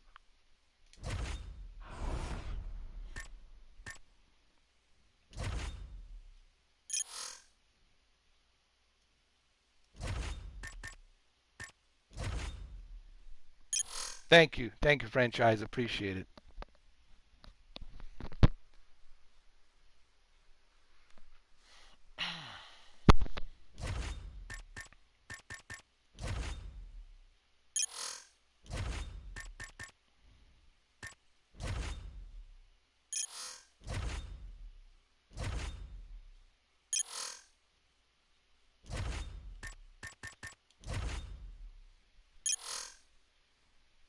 Anybody who watches this video, they can see that I gave the best I could in 4 rounds. And still, the other character, the prima donna, Superman character, has got unlimited stamina. While my character gets sucked dry out of stamina.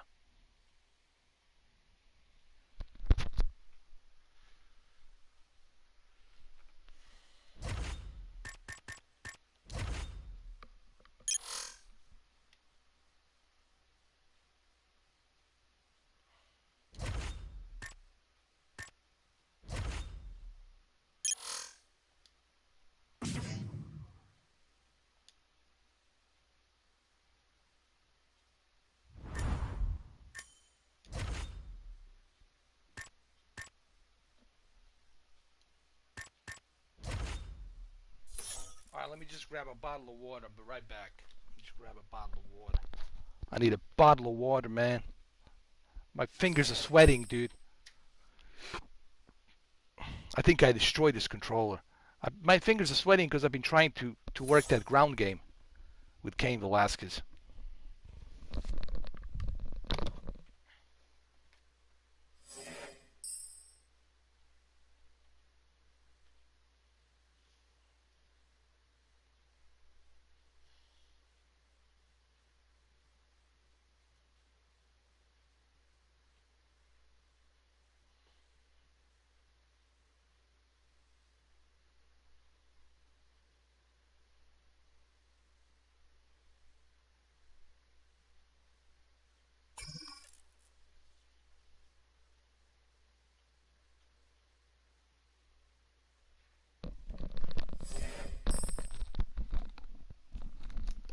Alright, I got my bottle of water. Let's do it. Aquafina. You ever tried Aquafina franchise? Actually, it's pretty good.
All right, so Struve should be easy, I guess.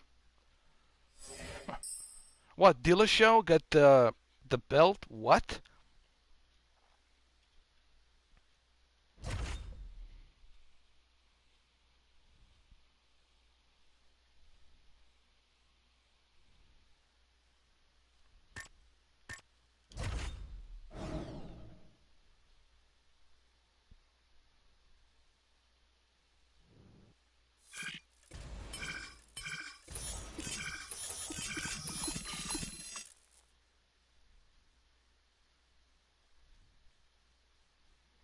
Nah, just ignore it, dude.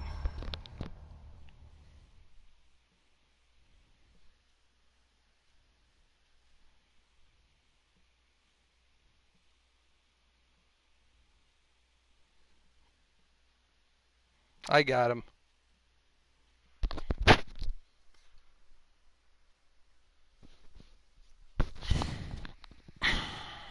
I don't know. We'll see, man. I'm starting to dislike this game a little bit. I think I see why people hate this game, because it's totally unbalanced. You know, you have your main prima donnas, fighters who are in their 40s, have invincible power, while you get sucked out of the energy and stamina immediately.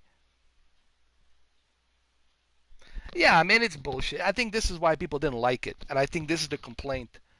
As a matter of fact, I just Googled it. I went to Google it, and a lot of people are complaining about that shit. They wish that EA would stop doing that kind of crap. If you're gonna rank me with Cain Velasquez, there should be the equal balanced ranking. Should be equal stamina, equal power, equal ground game. That's what it should be. Instead, he's sucking out my stamina immediately, soon as he puts me on the ground. And I'm like, what the fuck? You know.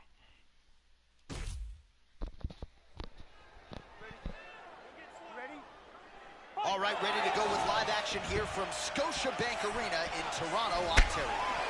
Well, I know fight fans around the world are very excited to see this man back in the octagon. He lost that championship fight and really couldn't have gone any worse, candidly. Had some moments early, but ultimately lost the fight by knockout. And now the question is, what does he have left? Can he rally from that adversity and prove that he can make another title run? I think tonight's fight, Joe, will go a long way in telling us the truth when it comes to where he is at this stage of his career. Man, Joe, he continues to leave that head open. His opponent's got to be salivating at this point in time. That jab has been there all night. You've got to get that head off the center line. Oh! Kick to the face! And now he lands a combination. Can he hang on? Oh, look at this! Who saw that coming? Oh, very nice. Oh! Kick to the face! High kick! Man, has his chin been tested early.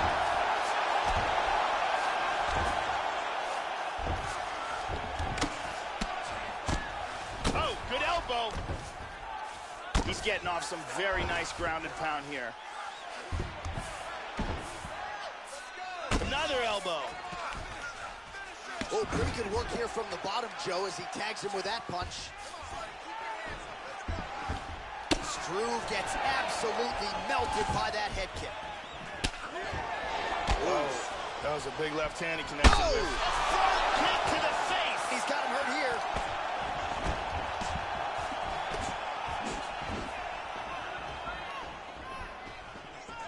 Oh! Nice combination of kicks there by Struve. Oh, head kick!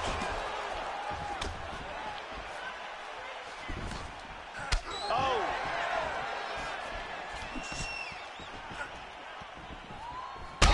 Kicked him in the face! Whoa! That is it. There we go. Oh, man! Landed a big kick for the knockout. I should say so. A tremendous kick to end that fight tonight. Caught his opponent flush, full force, full extension, and he had no chance to stay in this fight. Fight was over. Well, you're missing the point, Colin. When I have people try to give me input, trying to justify as to why I'm losing, it gets agitating because you don't understand what's going on with the controller. You don't understand what's going on with the game when I'm playing it. And I don't need somebody to tell me like there is a specific strategy to win. There is no specific fucking strategy to win. And I don't like the smart asses. I don't want the smart ass to come here to tell me how I should play. If you think you can do better, then pick up a controller and do better. I don't even want to hear the bullshit input. That's the whole thing of my point here is, if you want to watch me, then watch me. But I don't want to hear people saying to me, oh, if you do this, you do that, you're going to win. There is no fucking strategy. I tried all that. His family, a huge knockout turned in by that man here tonight. And he has set himself up for a huge fight. Yeah, well, the other dude was criticizing, was talking like a smartass, as if he knows, as if he's a developer of the game, as if he knows what you gotta do.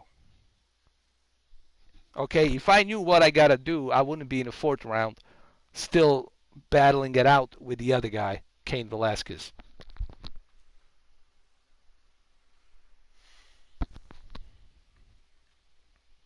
You can cheer me up, you know, you can tell me, hey dude, go get him. Come on man, you can do this, or something like that, but I don't need you to tell me, oh, this is the reason why you're losing. This is the reason why is this. I don't need you to dissect that shit for me. Okay?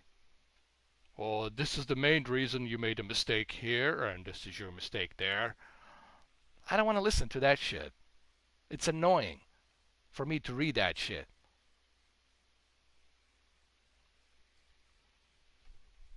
That was my whole point here, you know. And I did pretty good. I was on the 4th round with that Cain Velasquez. I fought him pretty well. It's just he sucked the goddamn stamina out of me. And I don't know how he fucking did it. It's not like he was beating me to the death. He was just putting me on the ground. And I lost all my stamina. And the power. Which doesn't make any goddamn sense. If he beat the shit out of me, then I can see why I would be losing all my stamina. And the power. And the health. But for me to lose all my health, to lose all my stamina, simply because he put me on the ground, that's bullshit. But that guy didn't want to listen to what I was saying. He was just using his rhetoric and his bullshit criticism, which totally had nothing to do with what I was doing.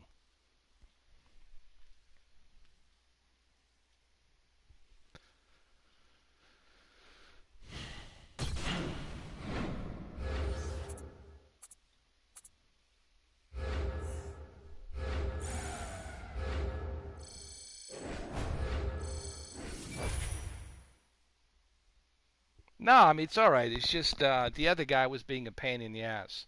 The one I blocked. This guy called the Rage whatever. Rage and Apocalyptic. Whatever the names are.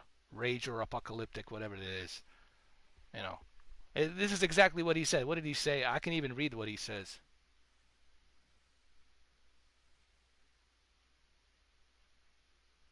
Let me see what he says. If you defend his transition, he will stop. And I did that.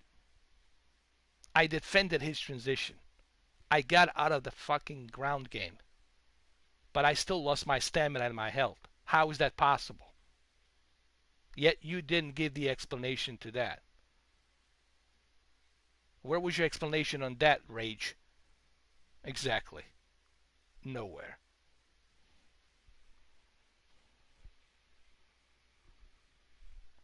Now, if you got a legitimate, listen, if you got a legitimate criticism, I'll take it. But I don't want to hear someone talking out of their ass telling me, oh, this is the reason you're losing. When they don't know. They don't have a controller in their hands, and they don't know.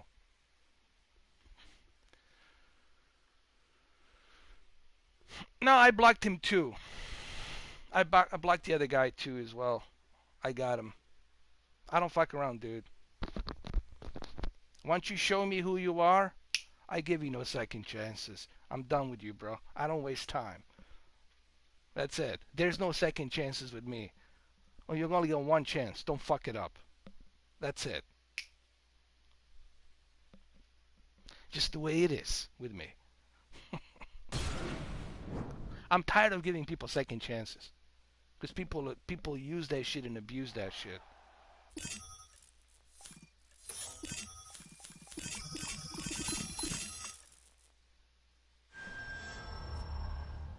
How about next time use the common sense and think before you type? Maybe I shouldn't tell him this or tell him that. I mean, he's fighting on the 4th round. He's putting up on a good fight.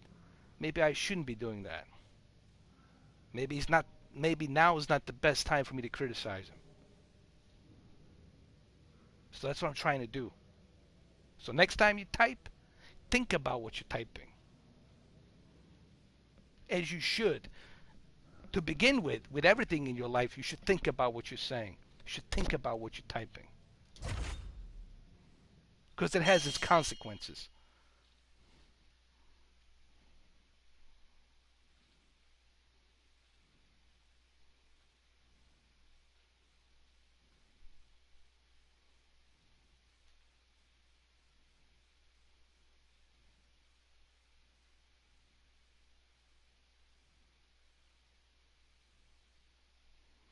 Well, you just made a mistake. You should never attack my moderator, dude. There you go. Learn your lesson now. Don't worry, franchise. I know what he said. But now he's going to learn the lesson. I give no second chances, asshole. You only get one chance with me. You fuck it up, you out.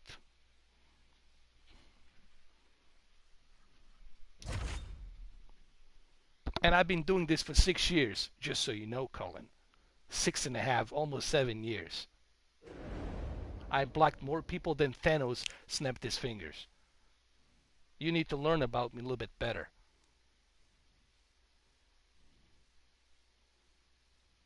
Yeah. It's the same guy with a different fake account. I know who it is. It's the fucking Rage and the Apocalypto. He's pretending he thinks I don't know. He thinks that I just got born 2 hours ago onto this planet. Like I'm stupid. Yeah. I know, I blocked everything. I blocked the cursing, all that shit. No, but I saw what he said. What he said about you, so. And I told him, you don't talk bad about my moderator. You say shit about my moderator, you done. It's over. I have no tolerance for that. You say something bad about my moderator, you're out. Immediately. Blocked. If you want to have a legitimate critique about my moderator, then tell it to him in a nice way. But once you start using a foul language, that shit doesn't work, man. Not with me. My rules. This is not democracy. This is my fucking rules. My rules. Mr. 4K's universe rules. And that's how it is. In my environment.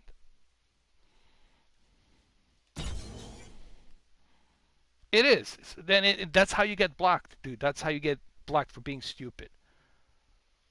I was having this conversation with somebody yesterday. People ask me, dude, why all these people blocked? You know, why they hate you? Because they're acting stupid. You get blocked for being stupid. Grow some brains and then come back to me with a new set of brains. If not, stay blocked. Stay blocked. I could care less. But I'm setting up what I'm doing here. I'm letting people know this is how my channel is, and this is how always going to be while I'm running it. My rules. You want to make your own rules? Create your own goddamn channel and make your own rules. But here, you're going to respect my moderators, and you're not going to act as stupid And you're not going to spam. There's rules here. End of story.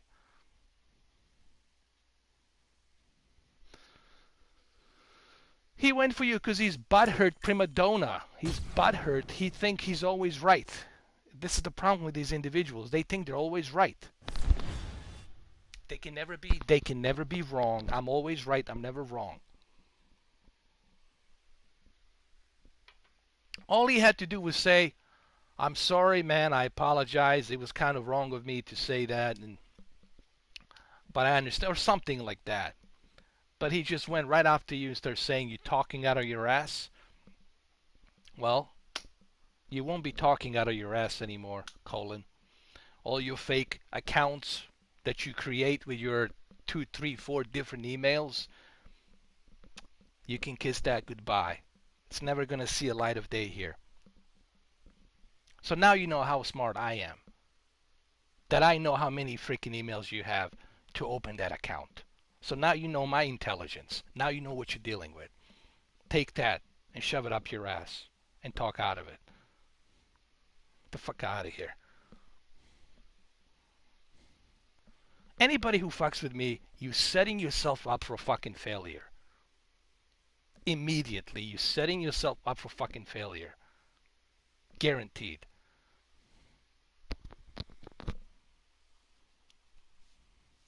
Exactly. Yeah, hit that dislike. That doesn't do anything for me. I still get paid. I still get paid. While you don't.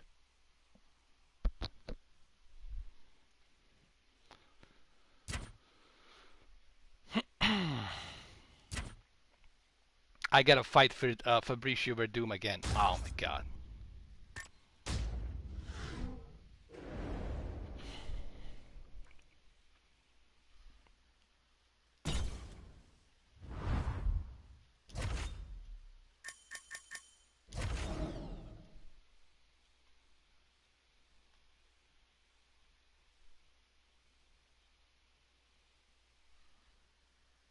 Well, that's exactly what they're gonna say.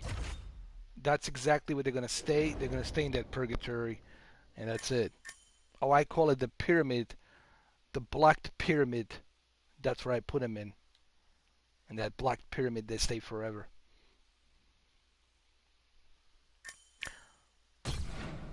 And what did they achieve? Nothing. They achieved nothing. The only thing they achieved is they blocked themselves. And they'll never have access to my channel. That's all they've done. Like shooting themselves into a foot. And so what did they accomplish? They haven't agitated nothing out of me. I'm just putting it out for the record so people who are watching this, they understand what my channel is about and who I am. So that when people are watching this, they're going to realize I don't fuck around. This is my rules. And if you're going to come here, these are the rules. I don't give a rat's ass if you don't like it or don't. My rules. I don't care if it's the end of the world tomorrow. Even after the fucking end of the world, it's still going to be my rules. Here. Even in the afterlife, still going to be my fucking rules. That's the message.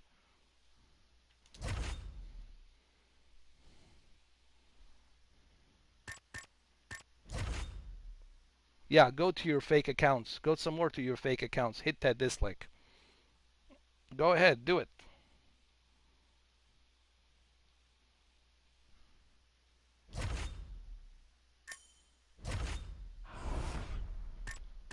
Show everybody how butthurt you are. Go ahead, do it. You dancing to my tunes. Because I pulled the strings on you. You didn't pull strings on me. I get paid. You don't get paid. You get to work at fucking McDonald's. I get fucking paid by live streaming. So I pulled the strings on you, motherfucker. You're dancing for my tunes. You playing on my music. My tunes, my music, volume all the way fucking up. Keep dancing. Keep dancing, motherfuckers. Dance. And watch me grow. And watch me enjoy everything. And I have everything and you got nothing. So keep dancing. Keep dancing, motherfuckers. To my music. For 6 years now, 7 years, you've been dancing. Keep dancing some more. You're going to be dancing indefinitely to my music. Guaranteed. Why? Because I fucking said so. Because I'm in charge and you're not. You're below me. And I got you on the strings. So keep dancing. And that's what's up.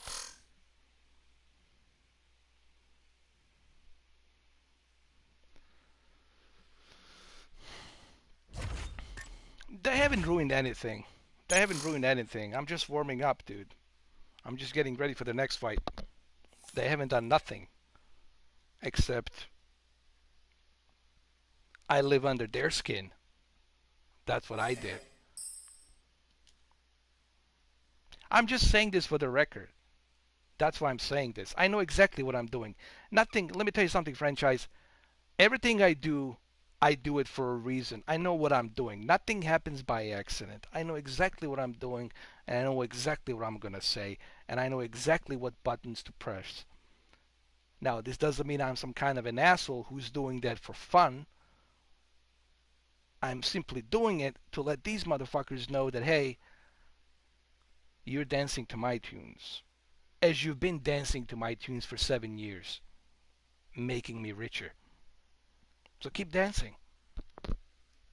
Keep dancing. Anyway, where were we? Hold on a second, I gotta take out the trash. I'm faster. Sorry, John Wick, but I'm faster.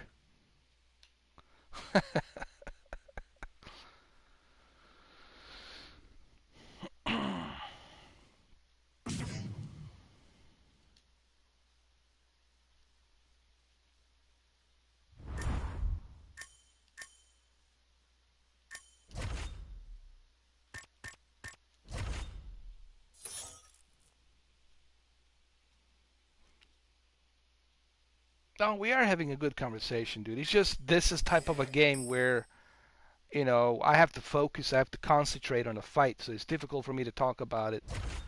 We talked about the UFC for like an hour and a half, so we had a good conversation about UFC. You know.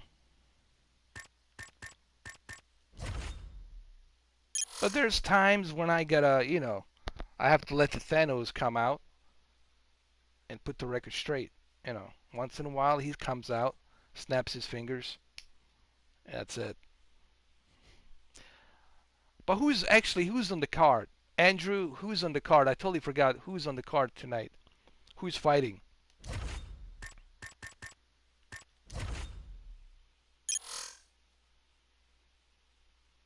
Hey Andrew, who's on the card? Do you know? Because I totally missed this one this month. I totally didn't pay attention to it. Mike, that's why I don't care. As soon as he said Mike Perry, I was like, nah.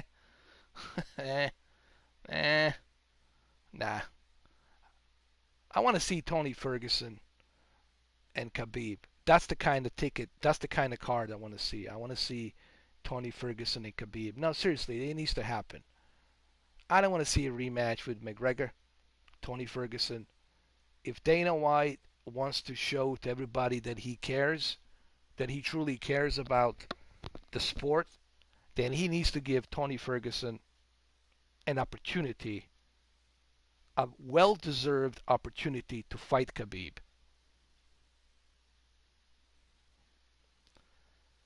Shevchenko, Mike Perry and Shevchenko,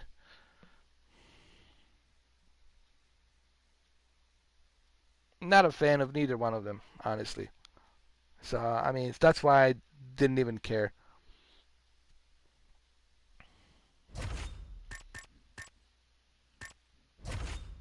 If it was like somebody else, let's say like Fabricio Verdum and let's see who else. Uh, if it was somebody other than these two, then that ticket it's alright. Listen, that card, it's really not gonna sell that much. They barely advertised that card.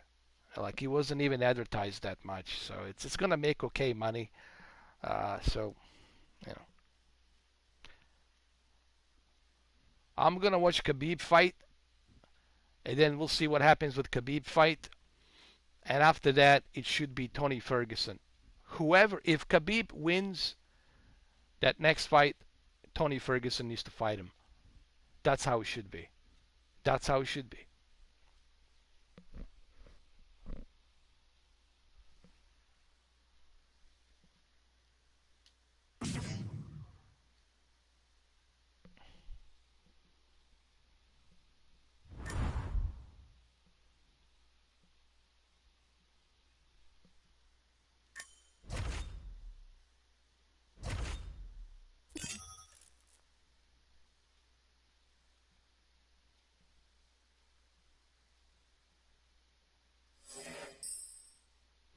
I can't do any reactions on UFC, man. I can't do it because even if I show a little glimpse of UFC fights, the video will get blocked immediately, dude. It's so difficult right now to show anything on YouTube.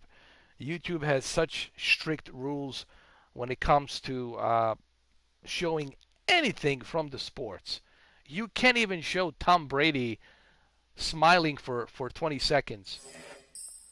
You're going to get blocked. You can't show, not even Gillette Stadium. If you show a Gillette Stadium from CBS, you get blocked. Even if it's for like 5 seconds, you get blocked.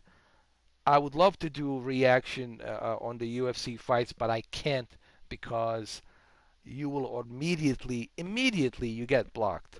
And you get a strike. Not only do you get blocked, you get a strike, man. This is what who was it? One of the YouTubers, big famous YouTubers. What's his name? I can't remember his name, but anyway, he's pretty famous. He's got quote of 1 million subs. He said, "We're at the point right now where you can't even use a fair use. You should be able to use a fair use. Fair use meaning that you can talk about the UFC and show the UFC in the background, but as long as you're not profiting money from it, as long as you are just giving your opinions about it, but they don't even let you do that. You can't even do that anymore. There's no more fair use on YouTube. That shit doesn't exist." Nah, Twitch is even worse. Twitch, it's even worse, dude. Twitch, it's even worse. Why do you think Ninja left the Twitch? He went to Mixer. Twitch is just terrible. Twitch is just... This is what happens to these companies when they get big. They get so big and they start sleeping with all these corporations. All these corporations coming in and they're buying them out. And that's what happens, man. This is what you got.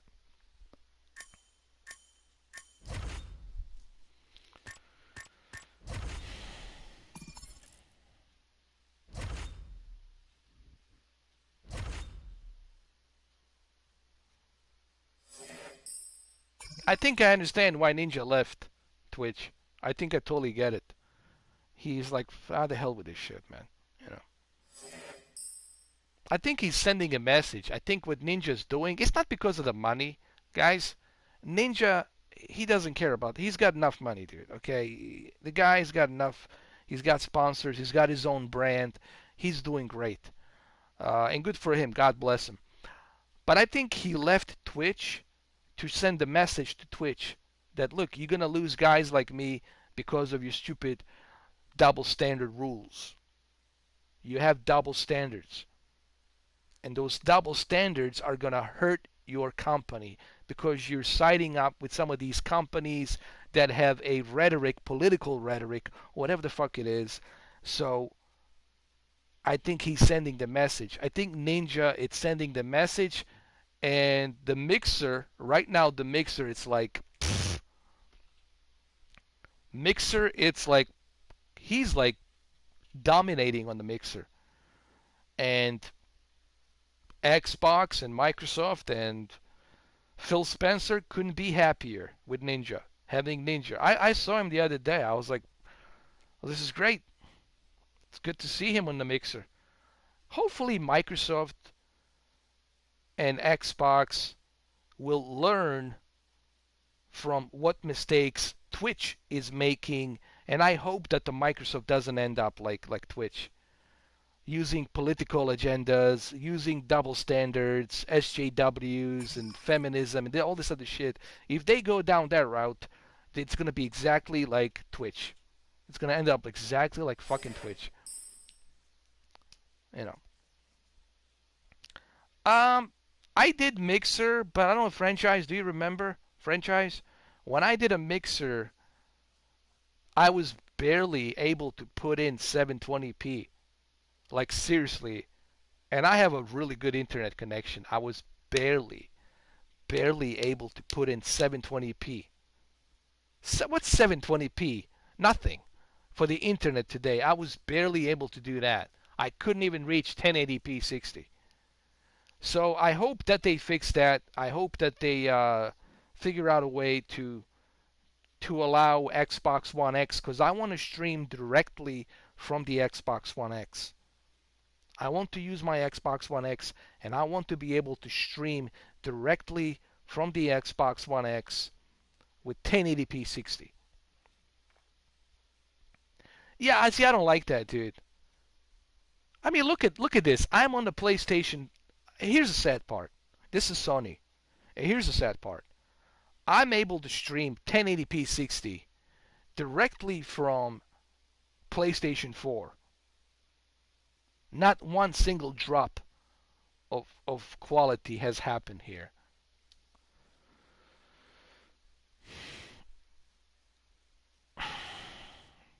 I don't know about the quality, because when I was there, it was all choppy. That's why I quit Mixer. Remember, guys? I used to be on the Mixer a while back, and I tried it. You guys know I tried it. And people were complaining to me, dude, your stream, it's pixelated, everything's choppy. And I'm like, what the hell is this? Why should I stream somewhere on a service if I'm getting a choppy quality when I can use my Google, YouTube, and have 4K resolution, highest possible bitrate quality? I think Microsoft needs to invest a little bit more into the Mixer. If they want to get serious about the Mixer, they need to invest into a better servers. They need to invest into a better quality broadcasting. They need to do a better job. And I know they can do it. It's just they're not doing it right now at the moment. I don't know why, but they're not doing it. Now, the reason Ninja has a great quality, because it's Ninja. So Microsoft, Mixer, they're going to give dedicated servers just for Ninja. So Ninja will have probably the best goddamn broadcast.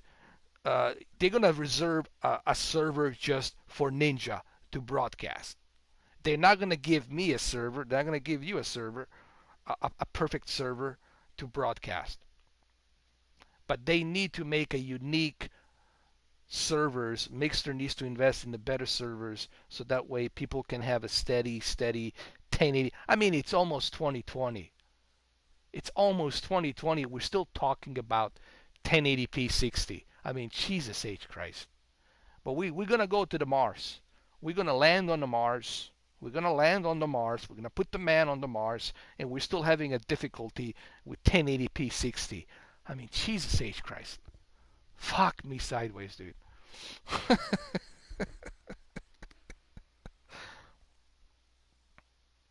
I know. I mean, remember, Franchise, I did 12 hours of Metro Exodus. What was it? 8 hours of Metro Exodus in 4K. In 4K. Not one drop of bitrate. Nothing. Oh, I would love to, believe me. I would love to do it, but maybe if Dana White approves it.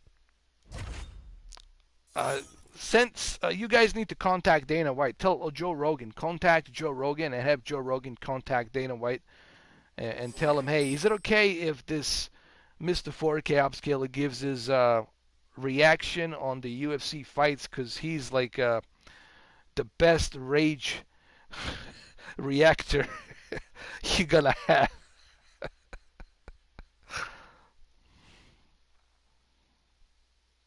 Exactly, franchise. I remember you were there. Yeah, yeah. Now, on that stream, I screwed it up, dude. On that stream, I was wrong, and I apologize to my subscribers. On that stream, I went off the rails, and it was something that was my fault. You know, on that stream, that was my fault. You know, so I want people to understand when I make a mistake, I know when I make a mistake. I'm the biggest critic of myself, and I always acknowledge it. And franchise knows that. Luke knows that. Mario knows that. When I go off the rails, like totally off the rails, I know that's me, and it's on me. But when I'm dealing with the clowns, I'm not apologetic because I'm dealing with the clowns. I will never apologize for the clowns. Clowns can go screw themselves. But if I do something that's on my end and I went out of line, I crossed the line and I went off the rails, then I'll apologize to my subscribers. And I've done that in the past. I even apologized to the Digital Foundry when I was criticizing them for the Resident Evil 7 video. And they know it was because of me. That's why they had to make a statement about that video. It was because of me, because I said, well, why are you guys making a 30-minute video spoiling the entire game? This is not analysis. This is you spoiling the entire game. You're showing some stuff that people who never played Resident Evil 2, and there's plenty of people who never played original Resident Evil 2, they're going to see that video and they're going to see a bunch of spoilers. But still, I was very harsh. That video is still there. I don't delete nothing. You see, the difference between me and others is I don't delete anything. It's all in the public domain. It's all in the public records for people to see and make their own decisions. And when I did that, I made a short video to apologize to Digital Foundry and to apologize to Richard. And they accepted it. They accepted my apology. Privately, they accepted it through email. Okay? There you go. Now you know.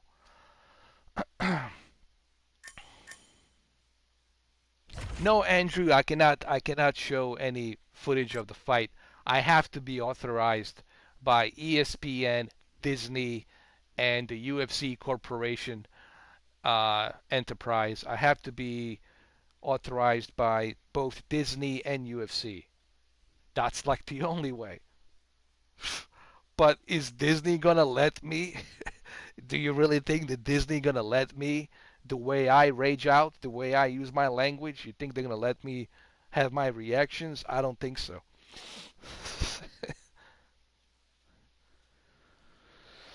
Exactly.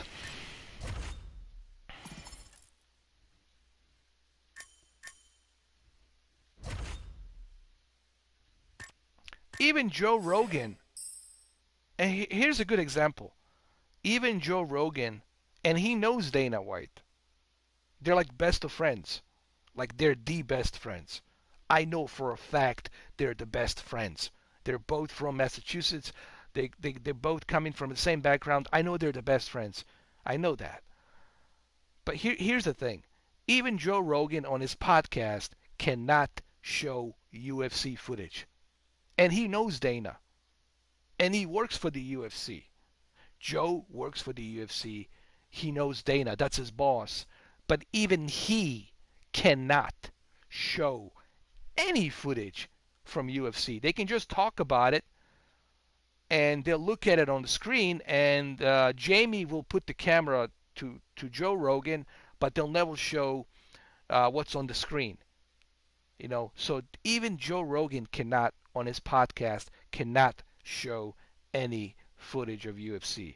That's how bad it is right now on YouTube, man. It is so bad.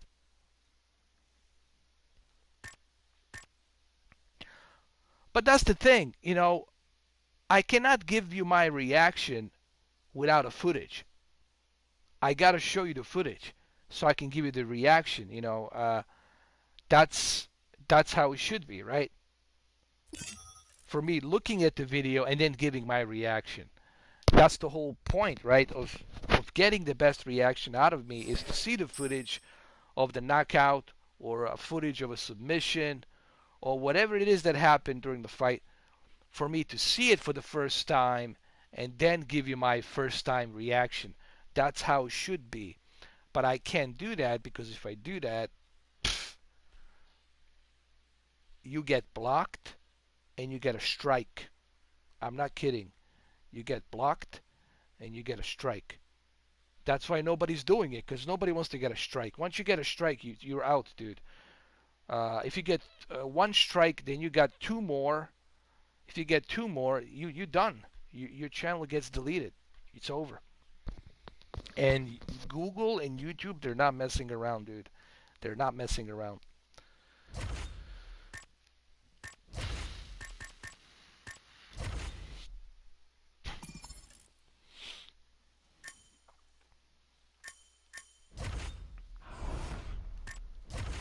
This is Fabricio Verdum. Fabricio Verdum is pretty tough, man. And it sucks that you can't. But you should be able to see. Here's the shitty thing about Google. They're not honoring the fair use. The fair use means you can use the footage as long as you're not profiting money from it.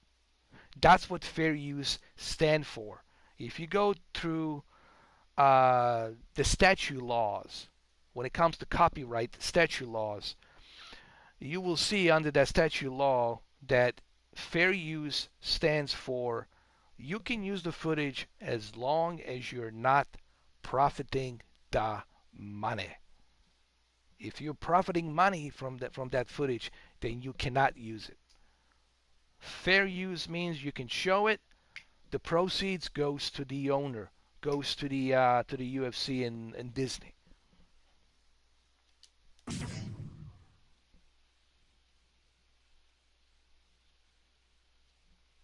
Oh, we should definitely do it, man. I would love to hang out with some of you guys. Are you kidding me? I would love to hang out with you dudes, man. For real. I would love to hang out. So if you're ever in Florida, let me know, man. Hit me up. Hit me up on a direct message on the Twitter. Definitely let me know, man. I would love to have a drink with you, bro. 100%.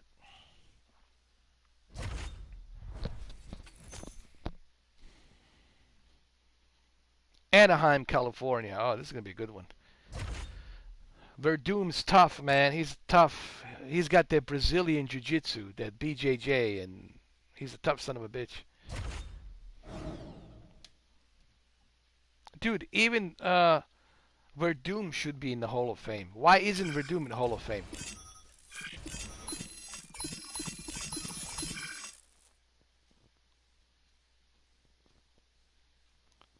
Yeah, I should definitely stop by, man. You know, even for me, Mississippi is not that much of a big deal, dude. I could be there like in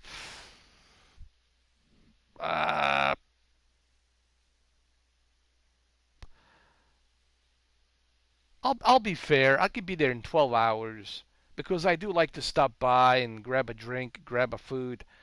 You know, I'm not like in a rush, so like 12 hours I could be there like in 12 hours for real. That's when me stopping by and grabbing some food and grabbing some drinks and whatnot, filling up the gas, like 12 hours I could be there. Yeah.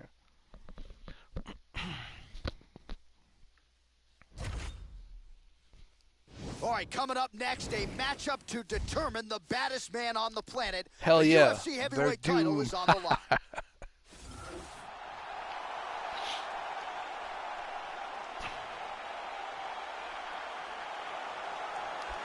Well, for a long time, he's been mentioned with the baddest men on the planet. For a long time, though, the title fight eluded him. Not anymore. Here he is, the #1 heavyweight contender, finally making this walk and cracking a smile. He's waited a long time for this. He's not expecting. He's turning into a Brock Lesnar. It's the same story as Brock Lesnar. This thing done quickly. I guess we'll find out. As he makes his way towards his cage, he believes this is his time. He believes he is destined to take this title. His preparation for this bout has gone absolutely according to plan. He's in fantastic shape with a great game plan, and he expects to walk out of this cage tonight as the new champion.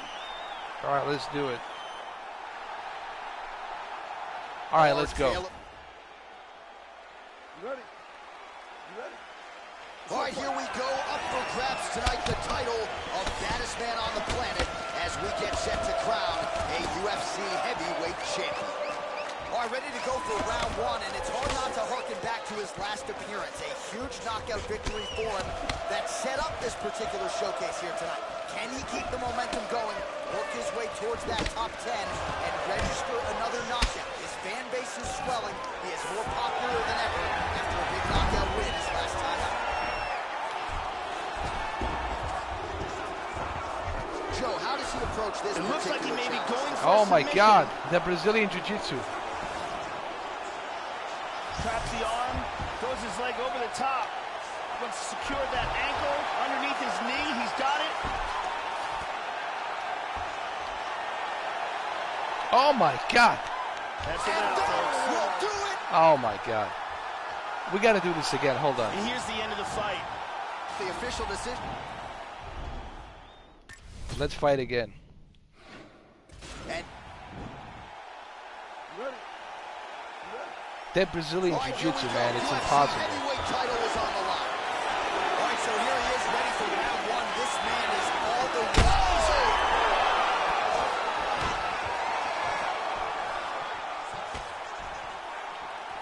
Head kick. Oh, look at this. Who saw that coming? Big left. Oh, very nice. Oh, beautiful, beautiful right hand by the champion. Oh! He is stumbling. Oh!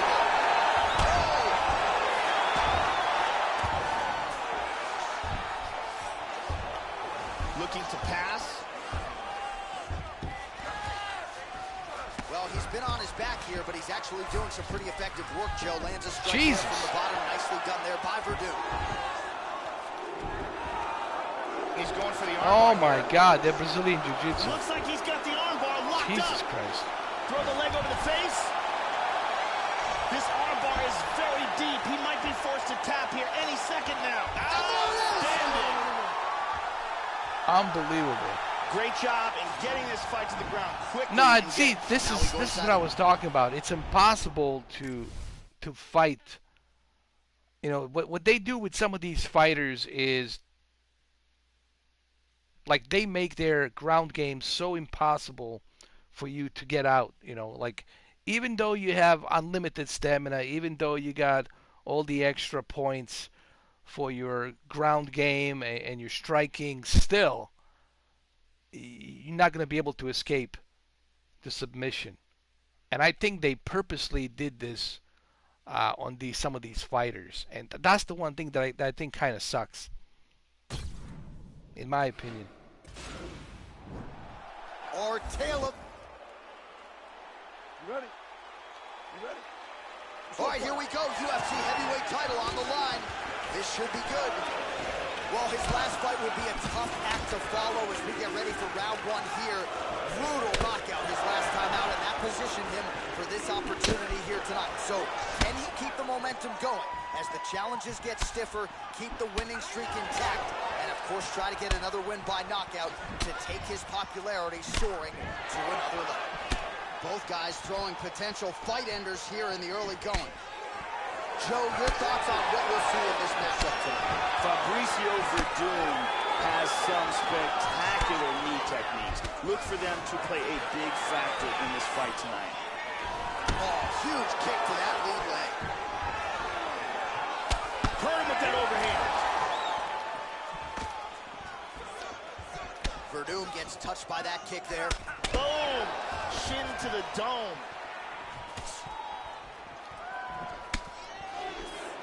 Oh, these leg kicks are really starting to pile up in this round as he continues to beat up that leg of his opponent. Cavallo gets hit with a kick.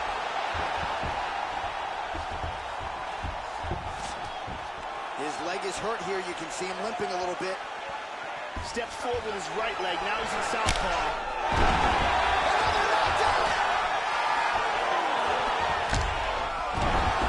Come on. Get up.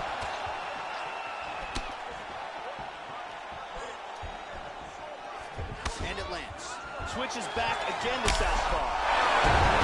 Oh, he's knocked out. Nice leg kick. Oh, he's knocked out.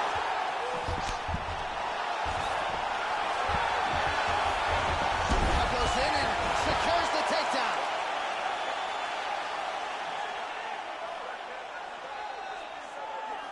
He's in half guard. Come on, backside, backside.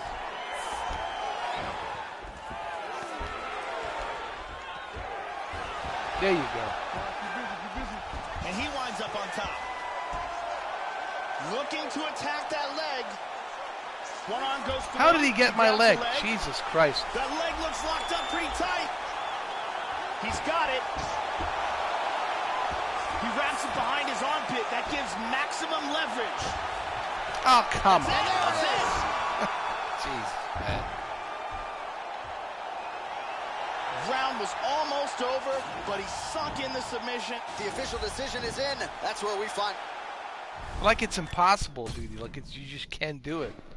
No matter what you try, like he's always gonna get you. Once he puts you on the ground, that's it, man. Our tale of the tape for. You ready? You ready? Scheduled for 5 rounds if need be. Well, it's good to see this man back inside the octagon. Round 1 getting underway here. As many of you know, he won his last fight by blistering knockout. His popularity has absolutely soared since. So with momentum tonight, he'll try to keep the winning streak and the knockout streak still intact.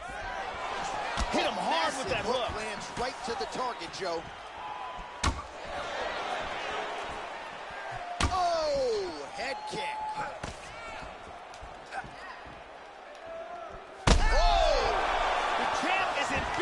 Oh, come on. Here we go again.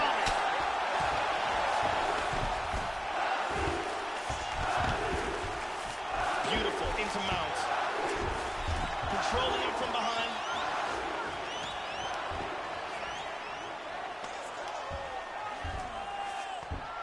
Trying to get that arm underneath the chin. Now he's got it. He opens it up, pulls him onto his back, goes palm to palm here. You see, this is what I'm saying. Here, look at this. This choke continues to get tighter every second. He may be forced to tap. Like, you can't escape it, though. It's impossible for you to He escape really it. made it look easy. Like, no matter what you try to do, you can't. Excellent technique. And the official does.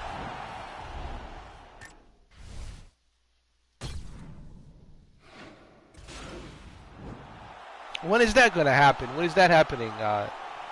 September? When is that? All right, so here he is, the #1 heavyweight contender, making the walk. Our tale of the. You ready? You ready? All right, here we go. UFC heavyweight title is on the line. Let's see which man exits as the consensus baddest man on the planet. All right, ready to go for round 1, and this young man's popularity absolutely soared on the strength of what he did his last time out. It was a win by flush knockout. He kept his winning streak intact with style points, and now the challenges get decidedly more tougher. We'll see if he can keep the momentum. Oh, here we go again. I mean, come on. The biggest spot of his UFC career. There's nothing I can do about it. There's nothing I can do about it, dude. Nothing. Now he touches him with the left. All right, so first round is underway. You know, when it comes to his strategy, a lot of it is rooted in his kicking game. Has massive power, whether he's attacking the head, the legs. This is it. He's going to roll for the knee bar. He's going to lean back, goes under, grabs the leg. Now he wants to extend his body and straighten out that leg. There's the tap. Oh, come on. Great job, didn't waste any time, took this fight to the ground and got the early. You see, that's the bullshit about this game. Like, there's nothing you can do about it, man. Like, no matter how many times you try to escape out of it, you can't, dude. You simply can't. He finds, the AI of the game finds the way to put you in a submission. Like, there's nothing you can do.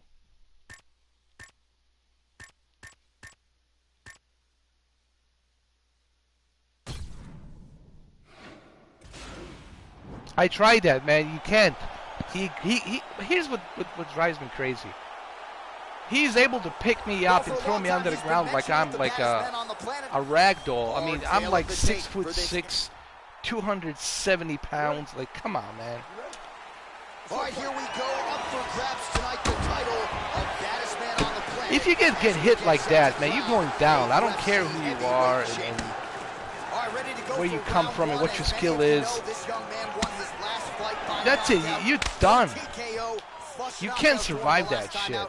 And now he is getting a shot against a truly elite fighter in this division. The question is, when the challenges get stiffer, will his game raise up to that next level? Throughout his career, when the challenges have gotten tougher, he has raised his game. That is exactly the goal he's trying to do.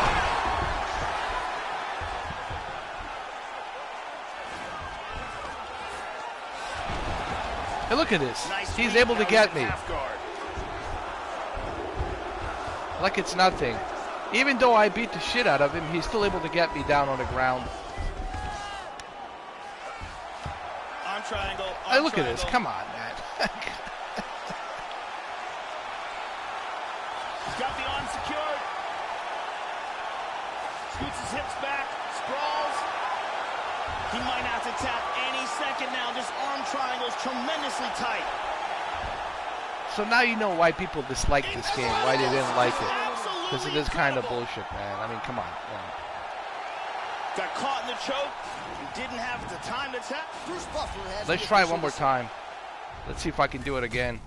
It's if I can try. This will be my last try, dude. Because come on, man. It's like, what the fuck? I mean, the amount of kicks that he got. Listen. This is video game. Let's talk about a real life. Fuck the video game. It's a fantasy world. It's a digital world. In a real life, I don't care how expert you are on BJJ, Brazilian Jiu-Jitsu. I don't care how much experience you freaking have. Once you get hit by a 75 pounds dumbbell into the head 20, 30, 40 times, you're going down. I don't care who you are. Unless you're Superman, unless you're Man of Steel, then maybe, I guess, that's it. That's the only way. So, this is what people didn't like about this game. This is what people complain about this game. This kind of bullshit. This uneven bullshit that they did in this game. Yeah, they need to work on this, man. It's totally unbalanced. Like, there's certain fighters you can't, no matter how hard you try, you can't defeat them. Contender making the walk to the octagon here tonight. He is challenging the champion whom he has bad blood with. And well, they definitely need to, what EA needs to do, EA needs to hire a different team. They need to get rid of this team that was working on this UFC game. They need to get a brand new developer team with a brand new engine, brand new mechanism, brand new AI, brand new everything. They need to hire a brand new team to work on the UFC. UFC 4 or whatever they want to call it. Because this is a bunch of BS, man. Oh, yeah. See, this is why people criticize Electronic Arts, and this is why they're getting a bad rap, they're getting a bad name, because they're releasing the same shit over and over again, and they are just charging you microtransactions. They're just after the money. They're just milking the licensing that they have with all these games, and they're just milking it and milking it and milking it. Okay? And this is why people are so allergic to the Electronic Arts. When they hear Electronic Arts, everybody just wants to throw up because they gotten such a bad name, bad rap. Oh, they definitely need to evolve, man. 2K Sports, it's honestly, I wish that 2K Sports would come back to the UFC. I wish that Dana White would give the license to 2K Games. Let the 2K Games work on the UFC. You ready? You ready? All right, here we go. UFC heavyweight title is on the line. All right, ready to go. Oh! I mean, come on. Body kick, look at that. Oh, he missed that kick. Now look at this. Look at this, takedown.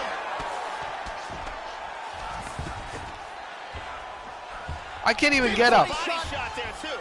Can't even get up, and I'm supposed to be this big, gigantic dude. Oh, beautiful, beautiful right hand by the champion. We'll see what he does here. He postures up and lands. I mean, come on. And look, my stamina is sucked out. Big punch Like it's from the nothing. top. No, there's nothing I can do. I mean, there's nothing I can do. Nothing. Nothing, dude. Come on, man. It's a bunch of bullshit.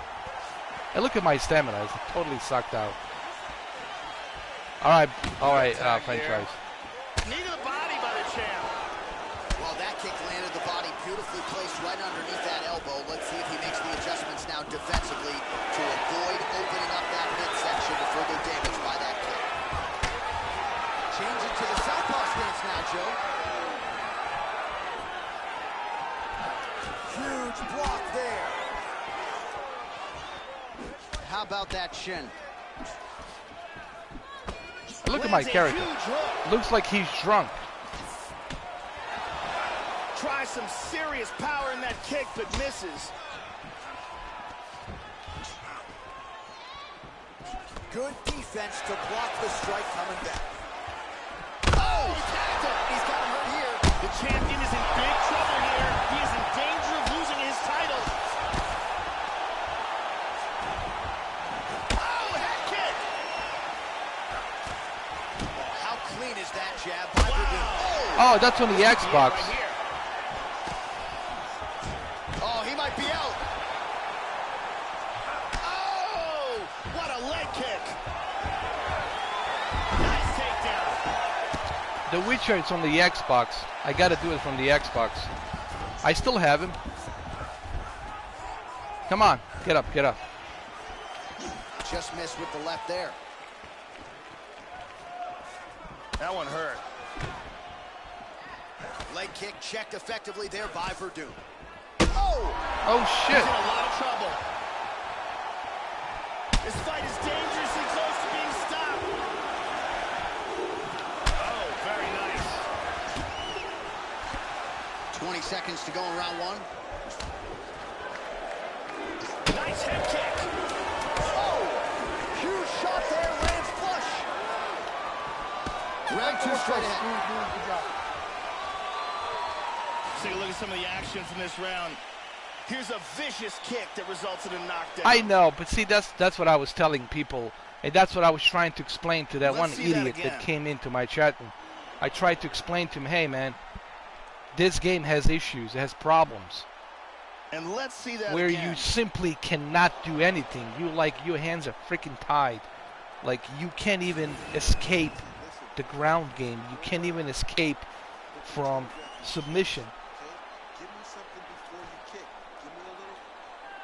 This is why, you know.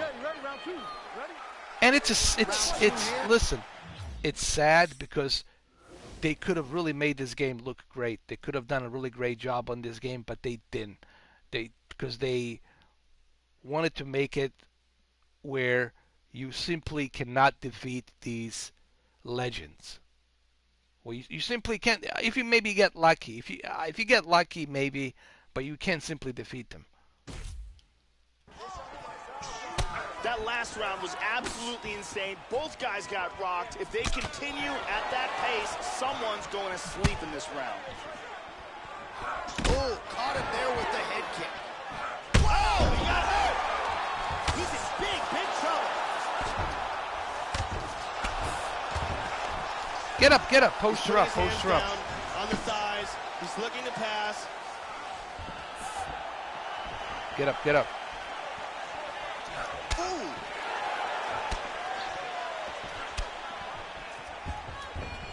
Good job of avoiding the clinch, Joe. Oh! Kick to the face. He's got him hurt here. Oh, good right hand. Now goes in and secures the takedown. Get up. Get up, get up. Ah, it's bullshit. What? Oh, come on. You see the bullshit? A huge roundhouse kick for the knockout. Dude. Indeed, Joe, that was a tremendous kick to end the fight tonight. Caught the opponent flush with full force and extension. And frankly, there was no chance after that. The fight was over as soon as that one made contact. Certainly one for the highlight reel here tonight. Oh, and here come we see on, the man. spectacular knockout that retained his world title. Uncorks this bomb. Yeah, he hits me with a one-leg kick, and I go down. Look at my chin. Take a look at this Look at from my a head. different Look at angle. that. And I'm going down immediately. And then he's out. With a full stamina that I have. So the celebration is on for the UFC heavyweight. The official decision is in. Here's Bruce Buffer. Yeah, the official decision is bullshit. I mean, come on, man.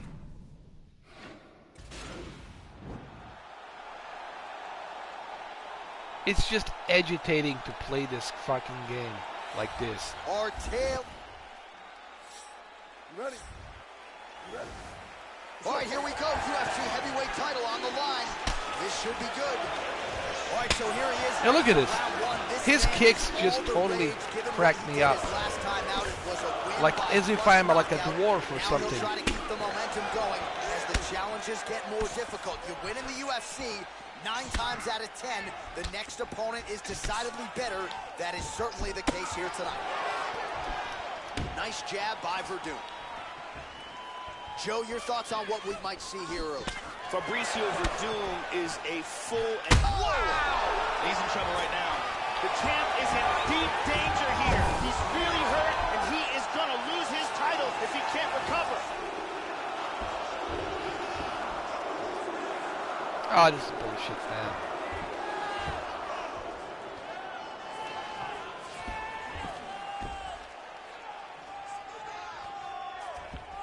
Hey, look, there's nothing I can do. Slides him over, and nice reversal here. Right hand forward now, switching to southpaw. Oh, well, you can't enter the pocket there unprotected. You got to figure out a way to get your guard up a little bit. Another kick lands to the head there. And let's see if he and his corner can make the proper adjustments defensively to avoid any further head kicks here in this fight. Another takedown attempt here. Back to the single. Get up, get up. He moved into full mount. Oh, beautiful, beautiful right hand by the champion. Oh, what a bullshit. He's got back control here. And he's flattened him out. He's got the back mount here. He's going to flatten him out. Looking for the rear naked choke. It looks like the submission's locked. Of course. From there, he wants to clamp a hold of his bicep with his hand. Bullshit. Technique. I Perfect fucking technique. believe that bullshit. He got the choke for the tap. Well, yeah, Joe, the official decision is in. Let's try it one more time, man. This is fucking bullshit, man. Nah, I'm done with this game. I thought that maybe fixed it this year. I mean, last year. No, still the same shit. On the planet for a long time, though. The title fight eluded him. Not anymore. Here he is, the #1 heavy. Come on, man. You ready? You ready? All right, here we go. UFC heavyweight title is on the line. Let's see which man exits as the consensus baddest man on the planet. Well, his last fight will be a tough act to follow as we get ready for round 1 here. Brutal knockout his last time out, and that positioned him for this opportunity here tonight. So, can he keep the momentum going as the challenges get stiffer, keep the winning streak intact, and of course try to get another win by knockout to take his popularity soaring to another level? Look, look. Wow, that was a quick takedown. Joe, how do you think he approaches this challenge tonight? Keep an eye out for the kicks of Fabricio Verdun. And busy as he looks to improve position here.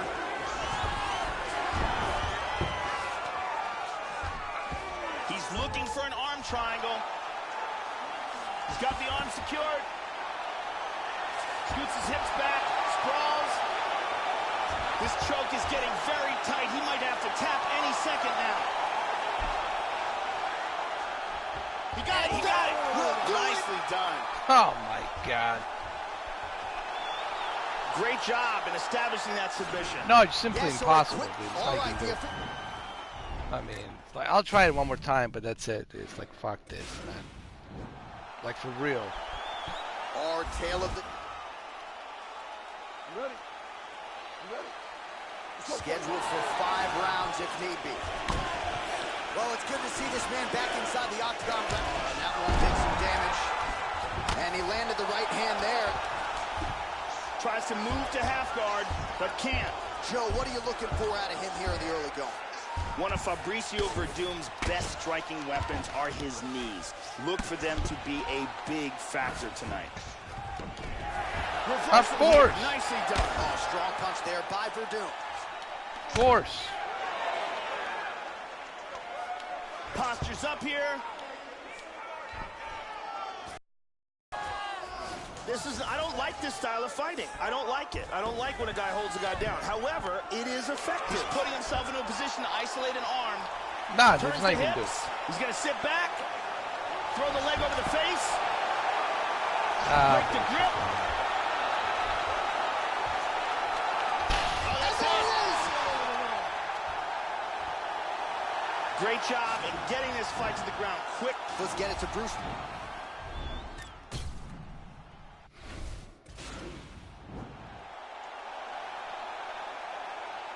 You can try all you want, man. You can't. It's just simply impossible. And now let's get... You ready? You ready? All right, here we go. Up for grabs tonight, the title of baddest man on the planet as we get set to crown a UFC heavyweight champion. Well, ready to go for round 1, and this young man's popularity absolutely soared on the strength of what he did his last time out. It was a win by flush knockout, kept his winning streak intact with style points, and now the challenges get decidedly more tougher. We'll see if he can keep the momentum going in what is unquestionably the biggest spot of his UFC career. That one hurt. Joe, your thoughts on what we might see here? Fabricio Verdum stopped Mark Hunt. The champ is rocked. He's in deep trouble right now. Deep trouble. He's trying to hang on. He's got him hurt here. Nice leg kick. Just out of range with that left hook. There was a nice exchange. Big kick to the head. He's hurt. He's stunned. And he gets up right away. Whoa! Oh, yeah.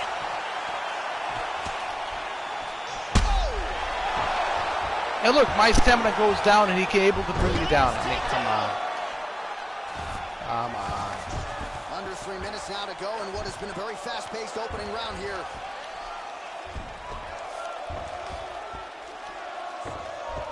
Oh, beautiful, beautiful right hand by the champion.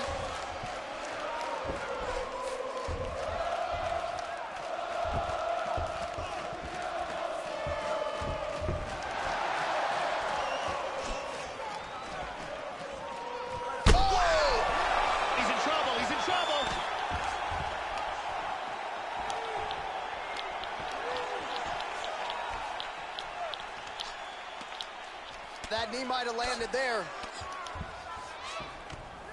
There he goes. He moves to the back. Looking for the choke. Gets the arm into the neck. Pulls him down to the ground. Oh, bullshit. Finish here. Oh, come on. Ah, forget it, dude. This could be it. He might be forced to tap. His choke is getting tighter and tighter. No, it's impossible. Look, man, it's bullshit. It's impossible. Let's try it one more time, but it's just... Set up the choke, completed the job, and got the victory. So, yeah, it came down to tap out or go to sleep, man. Bruce Buffer now. I'll try it one more time, but it's bullshit, man. Our tale of... Unbelievable. You ready? You ready? All right, here we go. UFC heavyweight title is on the line. All right, ready to go for round 1. As many of you know, this young man won his last fight by knockout. No TKO, flush knockout for him the last time out. And now he is getting a shot against a truly elite fighter in this division. The question is, when the challenges get stiffer, will his game raise up to that next level? Throughout his career, when the challenges have gotten tougher, he has raised his game. That is exactly the goal in front of him tonight. Oh, he moved walked right into the kick there. A kick to the head lands, and he's shown a susceptibility to that in fights prior. You can't lean into those power shots. Let's see if he can circle out and make the adjustments. Oh! Unbelievable. And look at this. Oh, where does he get the fucking energy? That's what I would like to know. Where do you get the energy, dude? Come on.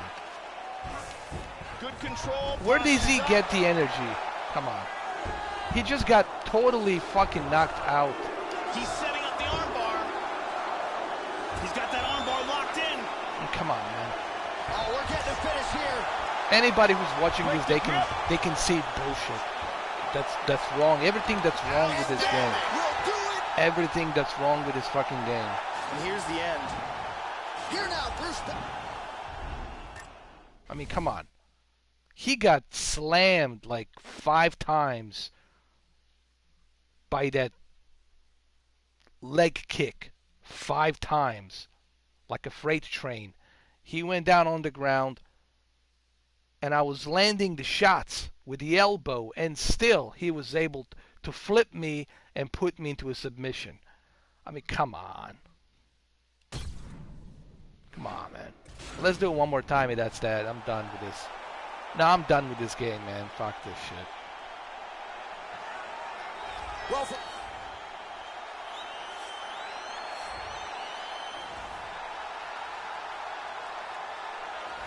or Taylor. You ready? You ready? All right, here we go. UFC heavyweight title on the line. This should be good. All right, ready to go for round 1, and it's hard not to harken back to his last appearance. A huge knockout victory for him that set up this particular showcase here tonight. Can he keep the momentum going, work his way towards that top 10, and register another knockout? His fan base is swelling. He is more popular than ever after a big knockout win his last time out. Nice job to get the foot off the canvas and to the target quickly. Beautiful inside leg kick by Verdun. All right, the first round is underway here. You got to watch out for this fighter's powerful overhand punches can do damage from both sides. And even when fighters know what's coming, oftentimes they are unable to stop it. Leg kick now. He's down. Get up, get up. And he switches to southpaw here yet again. Verdun gets hit with a kick. That one appeared to land flush. Yeah, he's got a nice snap to that leg kick. Very nice. Leg kick now. He's starting to pile those up. Look at the stats. How about the output for this fighter here? A lot of good time shots there, and they're all landing. Well, now these kicks are really starting to pile up since he found his range. This could be trouble. Wow. Oh! He's hurt. Oh, he might be out. Oh, combination. The champion is hurt here. He is in big trouble. No, he's not in big trouble. He's a Superman. Oh, man alive. Another head kick. He's a Superman. You see? He's a Superman. Doesn't matter how much you try to knock him out. Of course. Come on, guys. This game is a trash. I'm just here to make a last statement. I thought maybe they fixed it this year, but it's last year. But it's total trash. It's very close here. No, it's total trash. I'm not even trying. Fuck this. You know, it's bullshit. It's total trash. That's why people are not playing it anymore, because it's just bullshit. A beautiful job in setting up this armbar. Excellent technique. Yeah, that's about as good whatever. as he's looked in the grappling realm, and he stayed focused on the armbar. He now to Bruce Buffer. Nah, I'm done, dude. Playing this bullshit. Come on. I do, because it's BS. So you can't defeat these prima donnas because the computer, the AI, sets it up so that you can't defeat it unless you get lucky by some weird chance. No one, if they want to make a realistic simulation, then make it a realistic simulation. No one will, listen, I don't care, there's no human being on this fucking planet. If you get hit by a 7'5" guy with a 75-pound leg dumbbell and you get knocked down, and then this 7-foot guy jumps on top of you and start elbowing you, and then a little shorty Brazilian guy is going to be able to flip this 300-pound guy while he's unconscious. I mean, come on, man. I mean, I just want a fair, real deal. I don't want you to give me a cheat codes. I don't want to cheat. I don't want to get an easy way out. I just want fair and realistic. This is not fair and this is not realistic. Nobody will survive that shit. Come on, man. It's bullshit.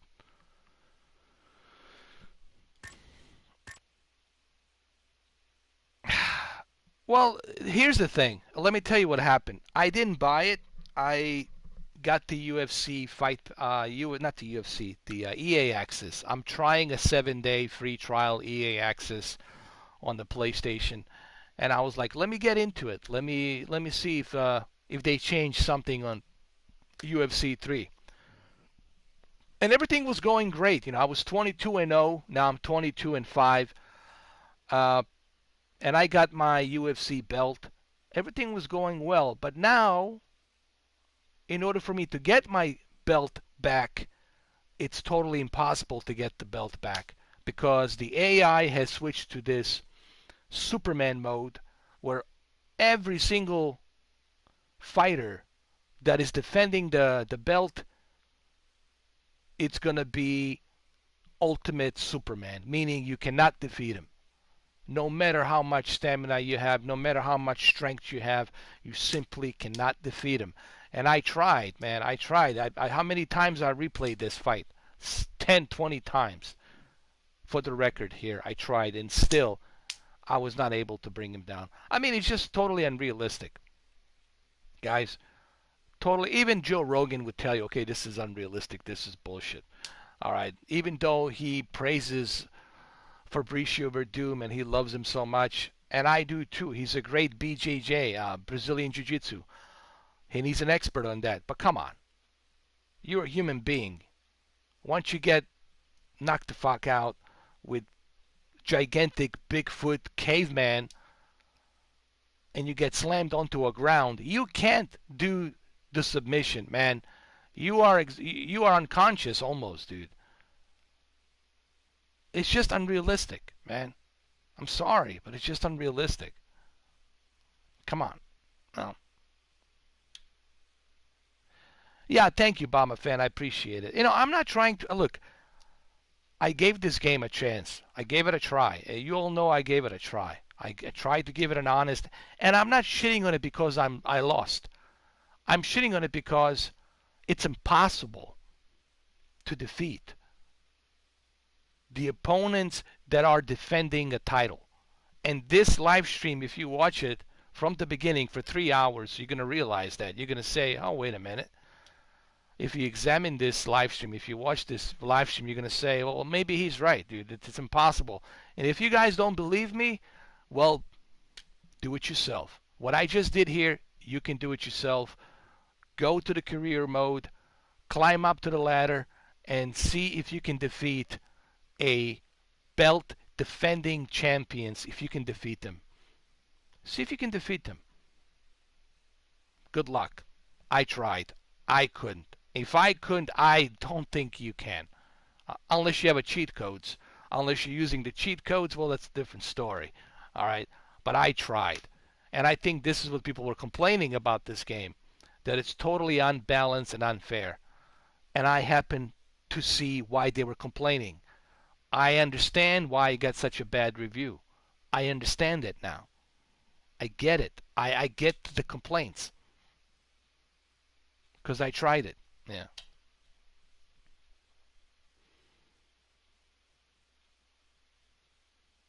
Yeah, man. And franchise knows me. He knows I'm not pulling any tricks. I'm not using cheat codes. I'm playing this on a professional level. I'm not even playing it on the easy. I'm playing this on a professional. And I'm doing my damn best, and still I can't do it. Now, yes, I can go to an easy rookie, but I don't want to do that. Where's fun in that? But I'm simply saying it's unrealistic, you know. Even if I had, let me tell you, even if he came here from Brazil, if Fabricio Verdum, if Verdum came here from Brazil and he was sitting with me, he would have said the same thing. He would have laughed and said, "Man, this is crazy. This is funny, man." He would have said, "This is crazy." Even he would say, "I would never be able to withstand that kind of like beat down." And then flip a guy who's 300 pounds, 7 foot something, flip him up and put him into a submission. No way. Even he would tell you, no way that would ever happen. You know. Well, you're playing on easy, dude. Well, see, I didn't want to play on easy. If I was playing on easy, I'm sure I would have got lucky here. I would have knocked him out. But the idea is not to play on easy. The idea is to play on a professional, you know. And I tried my best here, dude. I tried it. Nothing. I had full stamina, brother. Full stamina. Full stamina, 100%. I was not able to escape. I was not able to get up. I'm 300 pounds, 7'5", full stamina, full health, and I cannot get up from a guy who's a shorty, 5'6", from Brazil. And I cannot get up because he's more powerful. He's a Superman. He's a Brazilian Superman, and I cannot get up. Yes, I did, man. All my moves, everything, man. Look at my statistics. I mean, let me show you how I'm 22-0. I'm 22-0. Actually, 22-4-0. 22-4-0. And I already won the UFC champion. And I upgraded my character constantly, man, with the striking, with kickboxing, with striking stamina, with a much stronger chin, much stronger striking with the legs, stronger legs, everything, man, everything got upgraded, you know. But still, you can't. Like, it's impossible.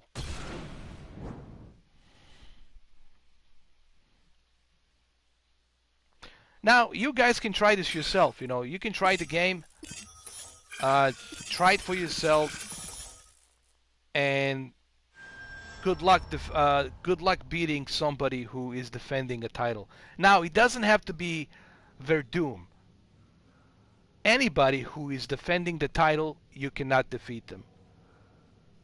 If you're fighting somebody who's not defending a title, then you can defeat them. But any character who is defending a title, a belt, good luck. Yeah, the Superman kick, Superman punch, all that, flying knee kick, all of that stuff, man. I have it.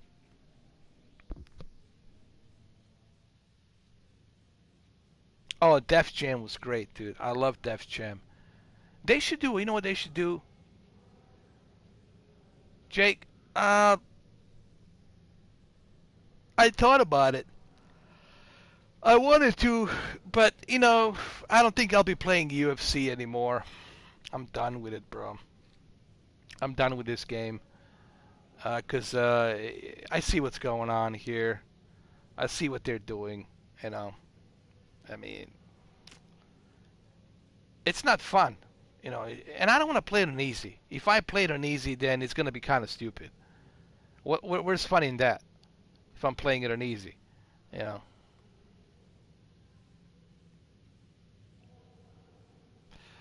I can't wait for Modern Warfare, dude. That new Modern Warfare looks unbelievably sick. Like, it looks super realistic.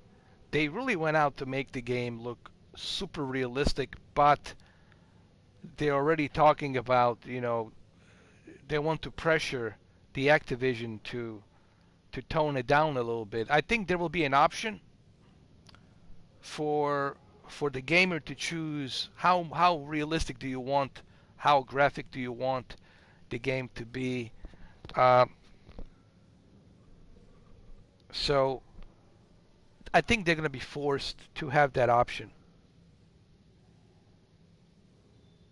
Dude, I'm already burned out by this game. This game burned me all out.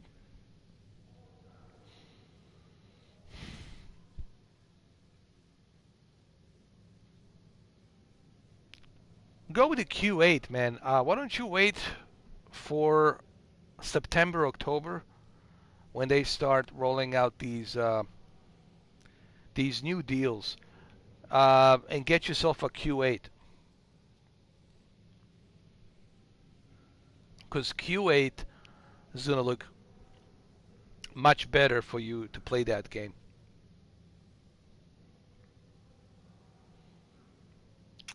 Go with a 55, man. 55 inch. 55 will, if listen, if you can fit 50, you can fit 55.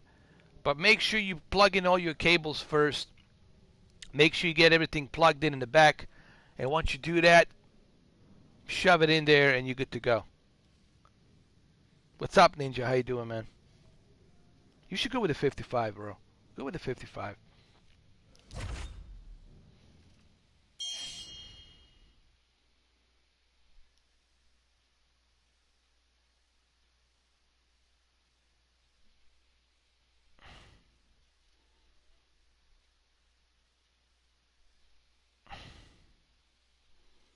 Anyway.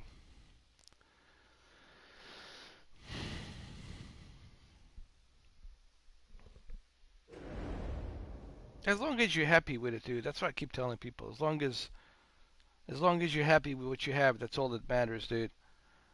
You know, it's not all about. I think people just. It's a you know what it is? It's a dick measurement, man.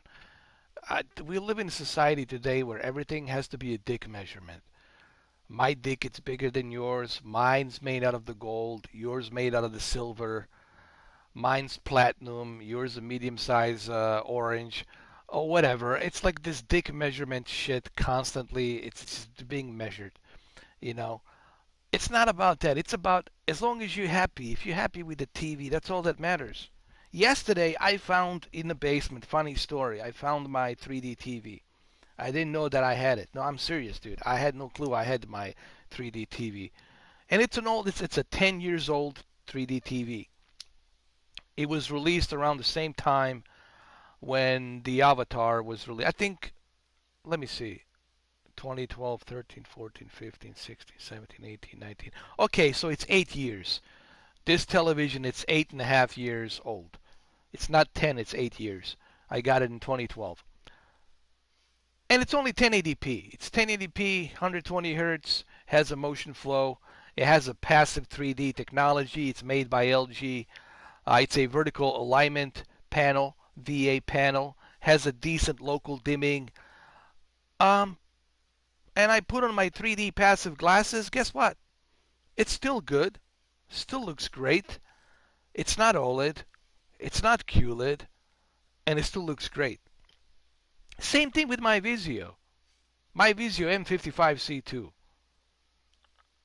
I turned it on the other day just to see if it still works. No.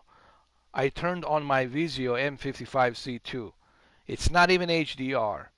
It's only a 55-inch full array of LEDs.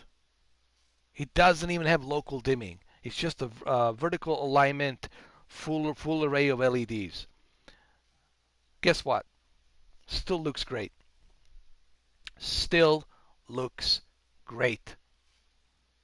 And I've done tons of videos on that television, Vizio M55C2. That's how I started my channel. I started my channel with Vizio M55C2, and the TV still looks great. So, my whole point here is this. If you're buying a TV just simply to impress someone, then you're doing it for the wrong reasons. Your friend will care less. As a matter of fact, your friend will be so jealous that he's going to say, your TV sucks, man, or something like that. If you're buying TVs just to impress somebody, you're doing it for the wrong reasons, man. Buy a TV that's good for you. If it's good for you, if you like it, man, that's all that matters.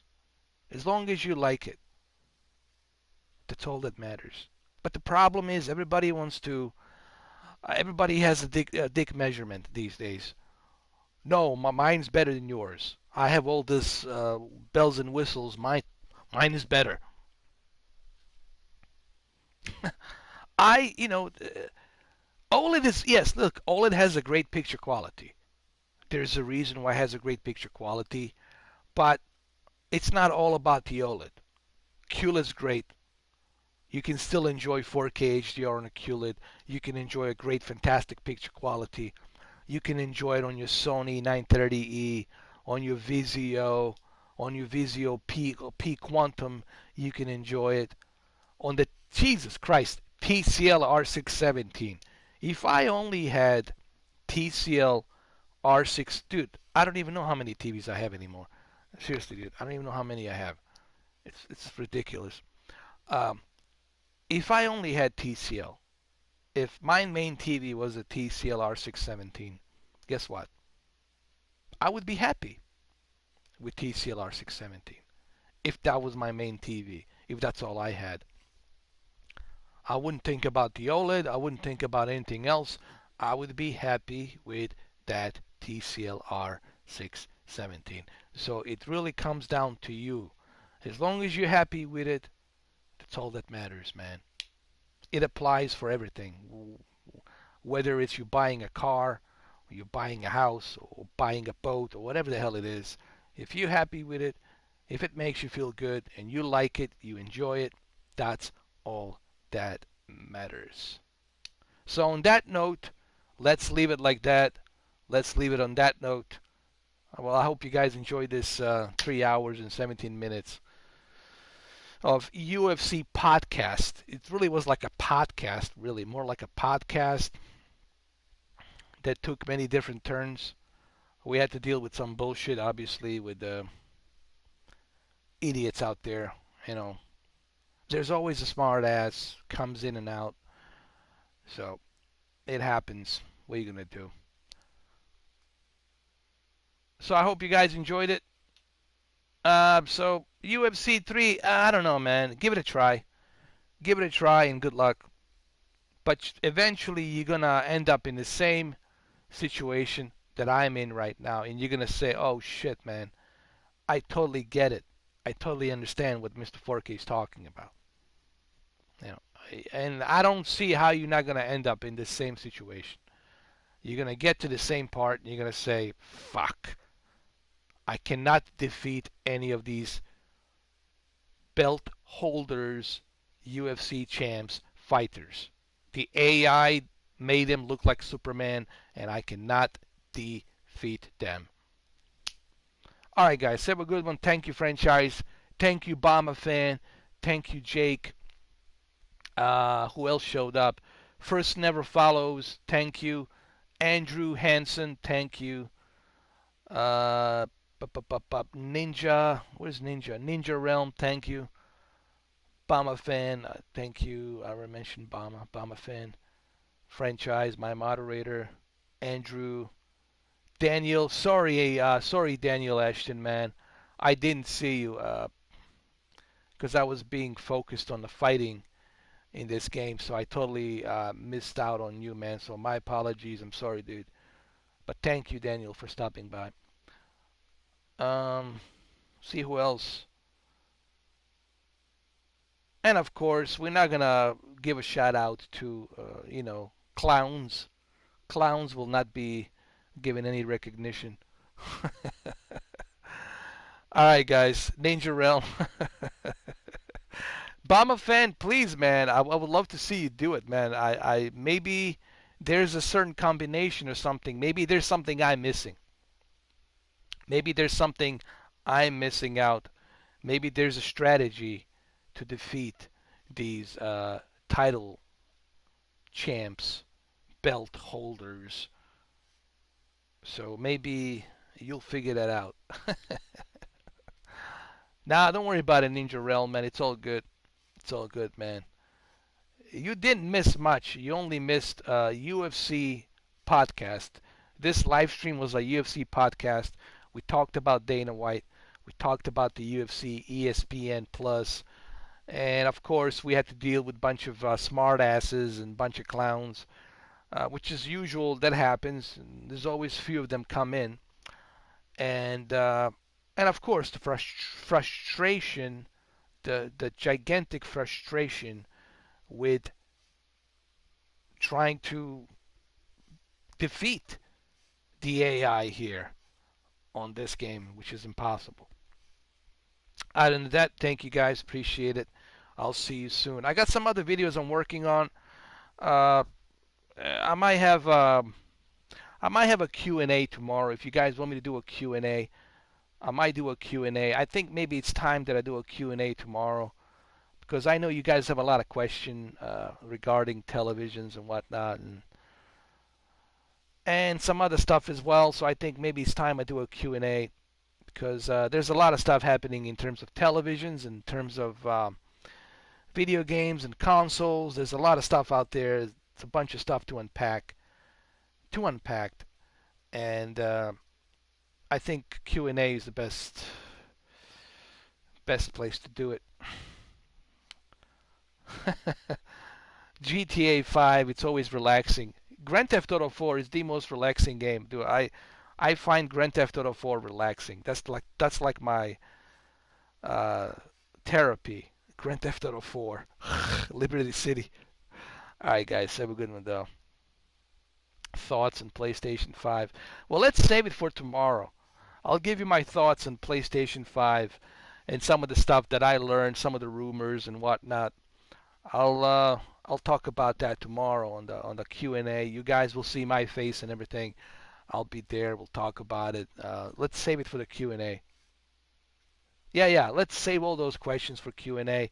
Franchise, we'll do Q&A around 2 o'clock. 2 o'clock sounds good. What do you think? Let's do it at 2 o'clock, franchise. 2 o'clock tomorrow, 2 p.m. You are in Mississippi, so it's going to be 1 p.m. your time. So 1 p.m. your time. Yeah, Eastern 2 p.m. Yeah, Eastern 2 p.m. I'll be on the screen. It'll be in 4K. I'll be on the camera, so you guys will see me. And you guys can go ahead and fire up those questions, and I'll try to do a couple of hours of Q&A, and we'll talk about some stuff regarding the PlayStation 5, also regarding the Xbox, and also we'll talk about the new 3D technology that might be coming up pretty soon. Well, not pretty soon, but in 2021. There's a new 3D technology that has eternal 3D built into it, where you don't even need to use the 3D glasses. It uses a certain curvature technique that was used. Have you guys ever been to Disney World? There's a theme park in the Disney World where you go into this like a flight passage experience, and it's all 3D, but you're not wearing glasses. And they're going to be using the same technique. James Cameron is working on that same technique on his next Avatar movies, and they're going to build specific theaters to utilize that 3D where you won't even need to wear glasses. So that's some new technology that might be coming up on the televisions.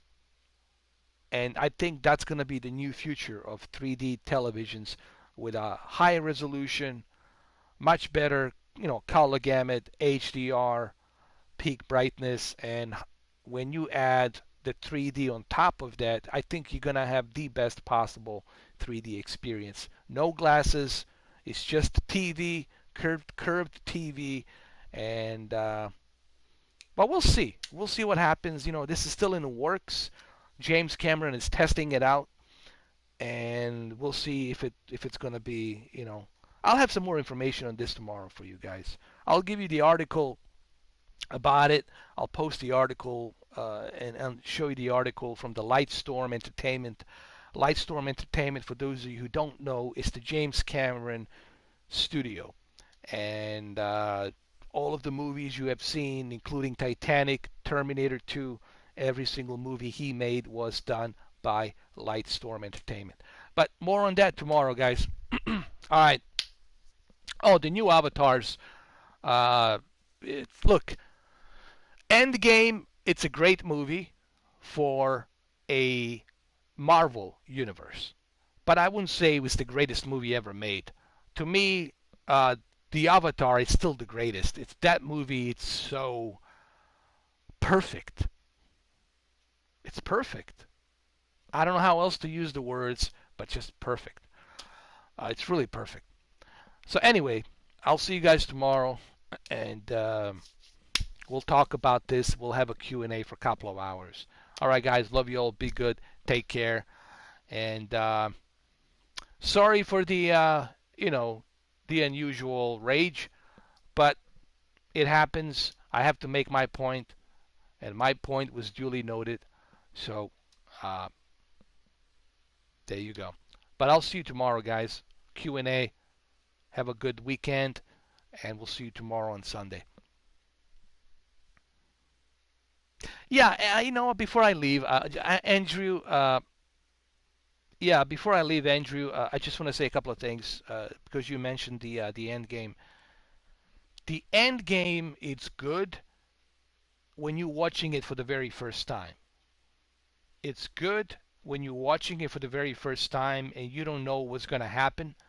We have no clue. You totally isolate yourself from any spoilers, and you go into it watching it for the first time. It's a great experience. But once you've seen it and once you know what happens, it becomes boring. I think there was too many boring scenes in the beginning of the movie. I felt there was too many unnecessary scenes, and you have to wait hour and a half to 2 hours till you get to the good stuff. And I don't know. That's just how I felt. And I like Russo's brothers, but I just felt that there was some stuff there that it was unnecessary, in my opinion. They could have done a little bit different approach. All right, guys, that's just my opinion. But look, my opinion doesn't matter because the movie made billions of dollars, so they're doing something right. All right, guys, have a good one, and I'll see you tomorrow for the Q&A. I haven't seen Once Upon a Time in Hollywood. That's definitely going to be my next movie. I mean, not my next movie. The next movie I see is going to be Once Upon a Time in Hollywood. However, I did hear a complaint that some people didn't like how Bruce Lee was portrayed by Quentin Tarantino in the film. But I can't comment on that because I have to see the movie. But some people are complaining that they didn't like the way Bruce Lee was being portrayed in that film. Like they should have done a better job. But you can ask me this tomorrow, about all this. All right, so. Oh, look, I like Quentin Tarantino. I like these are giant. These are my favorites, man. Okay, so, but everybody's got their own opinions. There's every movie's gonna have some critique, one way or the other. Why is Black Widow has dark red hair? Why is she crying so much? Maybe she shouldn't be crying too much. It's like a soap opera drama. What's going on? Why did Captain America shave his beard? Why didn't he leave it on? What's going on? And da da da da da. Why is Captain America able to grab the hammer and drum with a hammer? No spoilers, right? All right, guys. Tomorrow, Q&A 2 o'clock, 2 p.m. We'll see you on the Q&A. Have a good one, though. I know. All right, Ninja, Andrew, Franchise, Jake, Bomber Fan, Daniel Ashton, Jake, and Franchise, and Bomber Fan. 2 p.m. tomorrow. 2 p.m. Q&A. Have a good one, guys. Take care.